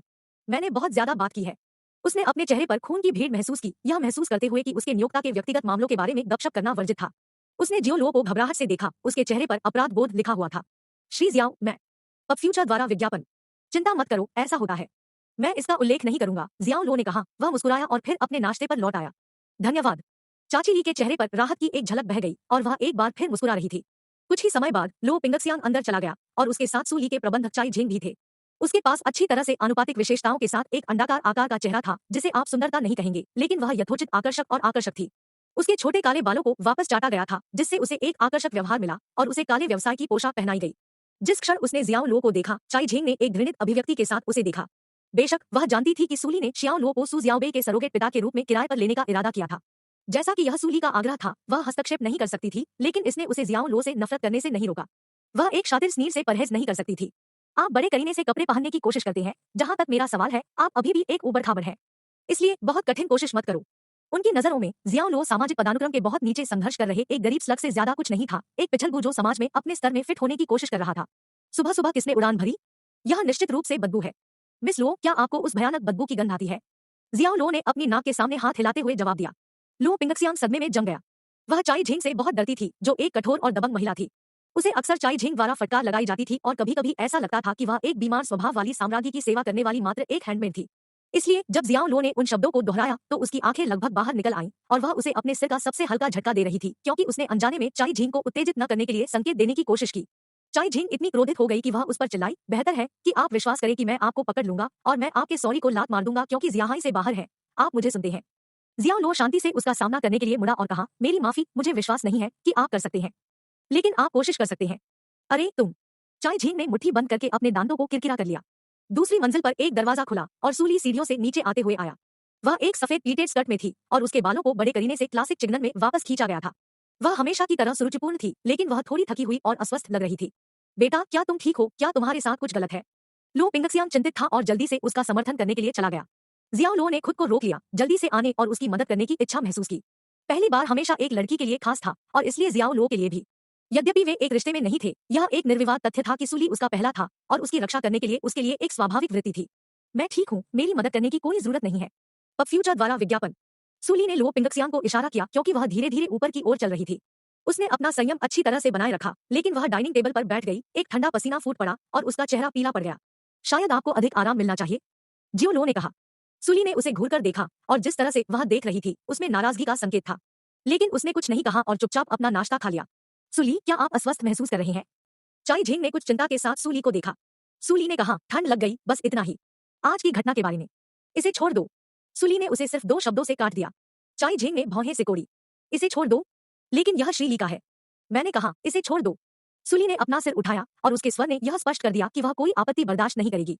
चाई झिंग दंग-दंग था, अनिश्चित था कि सूली इस तरह से प्रतिक्रिया क्यों दे रहा था, लेकिन वह सिर हिलाकर पीछे हट गई। ठीक है, फिर। चाई झिंग ने श्रीली को सूचित करने के लिए विधिवत फोन किया और उसने अपनी ईमानदारी से माफी व्यक्त की। उसने डिफॉल्ट का भुगतान करने की पेशकश की और उसे आश्वासन दिया कि वे भविष्य की घटनाओं के लिए अवसर सुनिश्चित करते हुए इसे पूरा करेंगे। दरवाजे की घंटी बजी और जब चाची ली ने दरवाजा खोला तो यह यांग होंगजी के अलावा कोई और नहीं था। यांग होंगजी जल्दी से अंदर चला गया, लेकिन उसने यह दिखाने की कोशिश की कि वह नहीं था। कल रात उसने सूली की मां को सूली के पेय में एक शक्तिशाली दवा मिलाने के लिए राजी किया था, जिसे उसने विदेश से भेजा था। उनके पास नीच इरादे थे, क्योंकि दवा सबसे धर्मनिष्ठ नन को भी एक वेश्या में बदल सकती थी। लेकिन उनकी अच्छी तरह से रखी गई योजनाएं विफल हो गई, क्योंकि सभी व्यवस्थाएं होने के बाद कोई अप्रत्याशित रूप से दिखाई दिया और सूली को दूर ले गया। सूली की मां के विवरण के आधार पर उन्हें तुरंत संदेह हुआ कि यह जियाओ लो था। वह कल रात भी दिखाना चाहता था, लेकिन अगर उसने ऐसा किया होता तो वह खुद को छोड़ देता। इस तरह उसे अब तक सहन करना पड़ा, इससे पहले कि वह अधिक जानने के लिए आ सके, और वह इसे स्वीकार नहीं कर पाएगा अगर उसकी होने वाली दुल्हन को पहले से ही किसी और द्वारा कलंकित किया गया था। अब जब वह यहाँ था तो उसका दिल बेतहाशा धड़क रहा था। वह बेचैन महसूस कर रहा था, उम्मीद कर रहा था कि सूली अभी भी बेदाग था और उसके लिए प्रार्थना कर रहा था कि कामोद्दीपक उतना प्रभावी नहीं होगा जितना विज्ञापित किया गया है। यांग होंगजी, तुम यहाँ क्या कर रहे हो? सूली चिल्लाई और अपना हाथ मेज पर पटक दिया। यांग होंगजी कांप गया, क्योंकि उसके दिमाग में अपराध बोध चल रहा था, लेकिन उसने खुद को एक साथ खींच लिया, एक घबराई हुई मुस्कान का प्रयास किया और कहा, आह, अपने आप को देखो सूली, बहुत अप्रिय, हाहा। मैं अपनी सुबह की दौड़ पर वहां से गुजर रहा था, इसलिए मैंने आपके लिए नाश्ता लाया। अध्याय 340, आपके लिए जिम्मेदार। बाहर निकलो, सूली चिल्लाई, और उसने यांग होंगजी के लिए अपने बेलगाम क्रोध और घृणा को छिपाया नहीं। वह कैसे नहीं जान सकती थी कि कल रात क्या हुआ था? उसकी मां यांग होंगजी पर ऐसे फिदा हो रही थी जैसे वह पहले से ही उसका दामाद हो और मैचमेकर की भूमिका निभा रहा हो। लेकिन उसने उम्मीद नहीं की थी कि यांग होंगजी इस तरह के घृणित कृत्य का सहारा लेगा, वास्तव में उसे वश में करने के लिए एक दवा का उपयोग करेगा। और यह सोचना कि उसकी मां सहभागी थी, यह एक घृणित काम था। सूली, मैं आए, खो जाओ। अपने क्रोध में सूली ने उसके सामने दूध के घड़े को पकड़ लिया और उसे यांग होंगजी पर गुस्से से फेंक दिया, जिससे उसके पैरों पर चकनाचूर हो गया और इससे वह सदमे में एक कदम पीछे चला गया। ठीक है, मैं चला जाऊंगा, मैं चला जाऊंगा, ठीक है। यांग होंगजी ने फैसला किया कि कुछ समय के लिए छोड़ना सबसे अच्छा था और वह चुपचाप बाहर चला गया। सुली, दुनिया में क्या हुआ? चाई झिंग ने पूछा। उसकी भौहें भौहें बुनी हुई थी। यांग होंगजी कंपनी के सबसे बड़े शेयरधारक का बेटा था और उसके साथ इस तरह का व्यवहार करना बुद्धिमानी की बात नहीं थी। लो पिंगक्सियांग ने कुछ नहीं कहा और वह तुरंत चाची ली को फर्श साफ करने में मदद करने के लिए चली गई। अब कांच के टूटे हुए टुकड़ों के साथ बिखरा हुआ था और दूध बिखरा हुआ था। मैं ठीक हूँ। सूली ने जियाओ लो को देखा जब उसने अपनी आंखों में ठंडी चमक के साथ ऐसा कहा। यह पहली बार था जब जियाओ लो किसी व्यक्ति की नजर वापस नहीं कर सका। उसने अपराधबोध से दूर देखा। तुम्हें भी चले जाना चाहिए। सूली की आवाज ठंडी थी। मैं तुम्हें अभी देखना नहीं चाहता। जियाओ लो उसे पहली बार लेने वाला आदमी कैसे बन गया? वह कोई ऐसा व्यक्ति नहीं था जिसके साथ वह रिश्ते में रहना चाहती थी और वह ऐसा व्यक्ति भी नहीं था जिसका सफल करियर था। इससे भी बुरी बात यह है कि वह उसे वेतन भी दे रही थी। जब उसने इसके बारे में सोचा तो उसे रोने की इच्छा महसूस हुई और यह निश्चित रूप से ऐसा नहीं था कि उसने अपने जीवन की कल्पना की थी। सूली के लिए यह स्वीकार करना जटिल और दर्दनाक था कि इस आदमी ने उसकी मर्दानगी ले ली थी, एक दाग जिसे धोया नहीं जा सकता था और यह उसके जीवन का एक घृणित हिस्सा बना रहेगा। बस थोड़ा आराम करो। जियाओ लो खड़ा हो गया और चुपचाप चला गया। वह सूली की भावनाओं से अच्छी तरह वाकिफ था। पब फ्यूचर द्वारा विज्ञापन। जैसे ही जियाओ लो चले गए, चाई झिंग ने अपनी गर्दन पर निशान देखे वह चौंक गई। जैसा कि उसने बताया कि उसने अभी क्या देखा था और उसके प्रति सूली के रवैये और उसकी उदास मन की स्थिति पर विचार किया, एक घृणित विचार हुआ। उसकी आंखें डर से चौड़ी हो गई और वह डाइनिंग टेबल पर चली गई और सूली से सीधे पूछा, सूली, क्या वह पेनीलेस लग था? सूली ने कोई जवाब नहीं दिया, लेकिन उसकी आंखों के कोने से आंसू बह निकले। जब चाई झिंग ने आंसू देखे तो उसने फैसला किया कि सबसे बुरा हुआ था यह जियाओ लो था और उसने सूली को तबाह कर दिया था। चाई झिंग ने महसूस किया कि उसका दिमाग खाली हो रहा है। सूली उसकी देखभाल के तहत एक कलाकार था और वह किसी को भी अपने सुपरस्टार के साथ गड़बड़ करने को बर्दाश्त नहीं करेगी। उसकी आंखें लाल हो गई और उसने कहा, मैं किसी को जेल में डालने जा रही हूँ। उसे मरने तक वहीं सड़ने दो। वापस आओ। उन्होंने कहा, इसका उससे कोई लेना देना नहीं है। इससे दूर रहो। सूली चिल्लाई। चाई झिंग अपने ट्रैक में रुक गई और सूली का सामना करने के लिए वापस मुड़ गई। लेकिन वह मैं खुद को दोहराना नहीं चाहता। सूली ने उसके होठों को काट लिया, उसे पीड़ा हुई और पसीने के मोती अब उसके माथे पर बन गए। चाई झिंग ने दरवाजे की ओर सिर घुमाते हुए अपने दांतों को दबा लिया और गुस्से से चमक उठी। जियाओ लो के प्रति उसकी नफरत अपने चरम पर पहुंच गई थी और उसकी आंखों में उन्होंने अनजाने में एक भेड़िया को घर में आमंत्रित किया था, इससे भी बदतर, एक सफेद आंखों वाला भेड़िया। एक जहां तक चाई झिंग का सवाल था, सभी पुरुष केवल अपने शरीर के निचले आधे हिस्से के साथ सोच सकते थे। उसने सूली को कई बार याद दिलाया था और फिर भी यह अंत में हुआ था। वह इतनी क्रोधित थी कि वह जियाओ लो को छोटे टुकड़ों में काटना चाहती थी। जब जियाओ लो ने दरवाजे से बाहर कदम रखा, यांग होंगजी, उसकी आंखें लाल, अभी भी गलियारे के चारों ओर घूम रही थी। उन्होंने तुरंत जियाओ लो की गर्दन पर निशानों को देखा। वह एक अनुभवी खिलाड़ी था जिसने अनगिनत लड़कियों को बहकाया था और ऐसी चीजें उसकी चीलांखों से बच नहीं पाएंगी। न ही जियाओ लो और उसके स्नेह की वस्तु सूली के बीच जो कुछ हुआ था उसका निहितार्थ होगा। अफसोस, उसका सबसे बुरा डर अब महसूस किया गया था। जिस देवी को उसने कल्पना की थी कि वह अनगिनत बार उसके नीचे दब गई थी, उसे एक अन्य व्यक्ति ने कुबड़ मार दिया था जिससे उसका पुण्य लूट लिया गया था। यह एक पत्नी से शादी करने से अलग नहीं था, लेकिन उसे किसी अन्य पुरुष के दुल्हन कक्ष में भेजना। इससे भी अधिक दुखद बात यह थी कि वह आदमी समाज के सबसे निचले तबके में संघर्ष कर रहे कीचड़ से ज्यादा कुछ नहीं था। यांग होंगजी ने महसूस किया कि एक क्रोध बढ़ रहा है, एक बेलगाम क्रोध। यांग होंगजी को अजीब लग रहा था और उसका चेहरा एक भयानक अभिव्यक्ति के साथ विकृत हो गया था। फिर उसने चिल्लाया और जियाओ लो के चेहरे पर एक मुक्का फेंका। वह एक शेर की तरह दहाड़ा और अपने निशान के रास्ते में हवा में घूमते हुए अपने पास मौजूद सब कुछ उस पंच में डाल दिया। लेकिन इस झटके को शियाओ लो ने आसानी से रोक लिया, जिन्होंने इसे अपने चेहरे के ठीक सामने अपने हाथ की हथेली से रोक दिया और तुरंत यांग होंगजी के पेट पर लात मारी। ओएफएच। यांग होंगजी को वापस फेंक दिया गया, फर्श पर गिरा दिया गया और उसके पेट को पकड़ लिया गया। जैसे जैसे वह झुका, उसका चेहरा लाल हो गया, नीली नसें स्पष्ट रूप से उभरी और उसके होंठ पानी से बाहर मछली की तरह फूलते रहे। कष्टदायी दर्द से उसका शरीर अनियंत्रित रूप से कांप रहा था। आप वही हैं जिन्होंने कल रात ड्रगिंग की योजना बनाई थी, क्या मैं सही हूँ? जियाओ लो ने घुटने टेक दिए और फिर एक कठोर चेहरे के साथ यांग होंगजी को देखा। तुम गंदी, आपने इसे बर्बाद कर दिया। पब फ्यूचर द्वारा विज्ञापन। यद्यपि यांग होंगजी जियाओ लो की ताकत से अवगत थे और इससे सावधान थे, उनके क्रोध ने उन्हें डर को पार करने में मदद की थी और अब भी वह जियाओ लो को टुकड़ों में काटने की इच्छा के साथ भस्म हो गए थे। तो आप इसे स्वीकार करते हैं? तुम क्या आदमी हो? जियाओ लो मुस्कुराया और खड़ा हो गया और थोड़ी सी भी चेतावनी के बिना उसने यांग होंगजी को छाती पर लात मार दी क्योंकि वह उसके बगल में लेट गया था। आग! यांग होंगजी हवा में गिरते हुए और गलियारे के अंत में भारी दुर्घटनाग्रस्त होते हुए चीख पड़ा। वह अपनी छाती को पकड़े हुए था, लेकिन महसूस किया कि उसके सभी अंग स्थानांतरित हो गए हैं और वह अत्यधिक दर्द में फुसफुसाया। जियाओ लो ने उसकी ओर अशुभ रूप से कदम बढ़ाया, उसका कॉलर पकड़ा और फिर उसे एक राग गुड़िया की तरह उठा लिया। यांग होंगजी के पैर जमीन से दूर थे और वह अपने पैर जमाने की कोशिश में हवा में लक्ष्यहीन लात मार रहा था, जबकि वह खुद को मुक्त करने के लिए जियाओ लो की बाहों पर थप्पड़ मार रहा था। लेकिन कोई बच नहीं रहा था। जियाओ लो के हाथ स्टील प्लर्स की एक जोड़ी की तरह थे और यांग होंगजी कहीं नहीं जा रहे थे। मुझे जाने दो, मुझे जाने दो। क्या आप जानते हैं, अगर यह मुझे जियांगचेंग में वापस लाया गया होता तो आप पहले से ही एक लाश होते। जियांगचेंग में अपने दिनों को याद करते हुए जियाओ लो ने यांग होंगजी को देखा, लेकिन यह इतिहास था और तब से वह बहुत अधिक संयमित था, जब तक कि उसे बिल्कुल जरूरत न हो, मारने के लिए तैयार न हो। अगर पिछले साल जियाचेन में ऐसा हुआ होता तो वह बिना किसी हिचकिचाहट के यांग होंगजी को एक गूदे में कुचल देते और यह एक बिस्तर कीड़े को कुचलने से ज्यादा कठिन नहीं होता। इसके बाद उन्होंने यांग होंगजी को दीवार से टकरा दिया। ओएफएच, यांग होंगजी ने हवा को बाहर निकाल दिया था। जब जियाओ लो ने अपनी पकड़ छोड़ी तो यांग होंगजी धीरे धीरे जमीन पर फिसल गया और एक ढेर में गिर गया। जियाओ लो फिर पलट गया और अपने अपार्टमेंट में लौट आया। उनकी गर्दन पर निशान ने जियाओ लो के लिए अपनी जगह छोड़ना मुश्किल बना दिया, लेकिन उन्होंने शिकायत नहीं की क्योंकि उन्हें कोई दबाव नहीं था। इसके अलावा एक शानदार होटल अपार्टमेंट के अंदर रहने का लाभ था और होटल के शेफ द्वारा विशेष रूप से तैयार एक स्वादिष्ट भोजन ऑर्डर करना केवल एक फोन कॉल दूर था। पहले दिन उसने सूली से नहीं सुना, लेकिन सू जियाओबे उसे खोजने के लिए अक्सर दौड़ता था। दूसरे दिन फिर भी सूली और सू जियाओबे से कोई शब्द उसकी तलाश के लिए अक्सर नहीं आया। तीसरे दिन सूली की मां सूली को देखने के लिए आई, उनके बीच झगड़ा हो गया और उसकी मां निराश होकर चली गई। चौथे दिन सूली खुद उसे खोजने आया। लिविंग रूम में केवल दो, एक पुरुष और एक महिला अकेले बैठे थे। जैसा कि जियाओ लो मेजबान था, उसने आवश्यक किया और विनम्रता से उसे गर्म चाय का एक कप डाला, लेकिन सूली ने एक घूंट भी नहीं लिया। उसने अपार्टमेंट में प्रवेश करने के बाद से एक शब्द भी नहीं कहा था और केवल जियाओ लो को देखा जैसे कि वह एक झटके में थी। जियाओ लो ने हमेशा सूली की दुश्मनी को महसूस किया था और उन्हें लगा कि मेज पर अपने पत्ते रखना सबसे अच्छा था। जैसे ही उसने खुद को सबसे खराब स्थिति के लिए तैयार किया, उसने एक गहरी सांस ली और कहा, मिस सू, मुझे पता है कि जो हुआ उसके लिए आप मुझसे नफरत करते हैं, लेकिन यह हमारे नियंत्रण से परे था। निस्संदेह मैं इसकी पूरी जिम्मेदारी लूंगा। दुर्घटना हो या न हो, तथ्य यह है कि हम एक साथ सोए हैं और मैं अपनी जिम्मेदारी से पीछे नहीं हटूंगा। NOVEL.BIN। एक पारंपरिक मानसिकता के साथ एक संरक्षण व्यक्ति होने के नाते जियाओ लो अपराध बोध में डूबा हुआ था और सूली के सम्मान की रक्षा करने के लिए एक कर्तव्य महसूस कर रहा था। वह ऐसा अभिनय नहीं कर सकता था जैसे कि उसे पहली बार लेने के बाद कुछ भी नहीं हुआ था। एक सफेद आंखों वाला भेड़िया चीनी मुहावरे में एक क्रूर व्यक्ति का वर्णन करने के लिए उपयोग किया जाता है।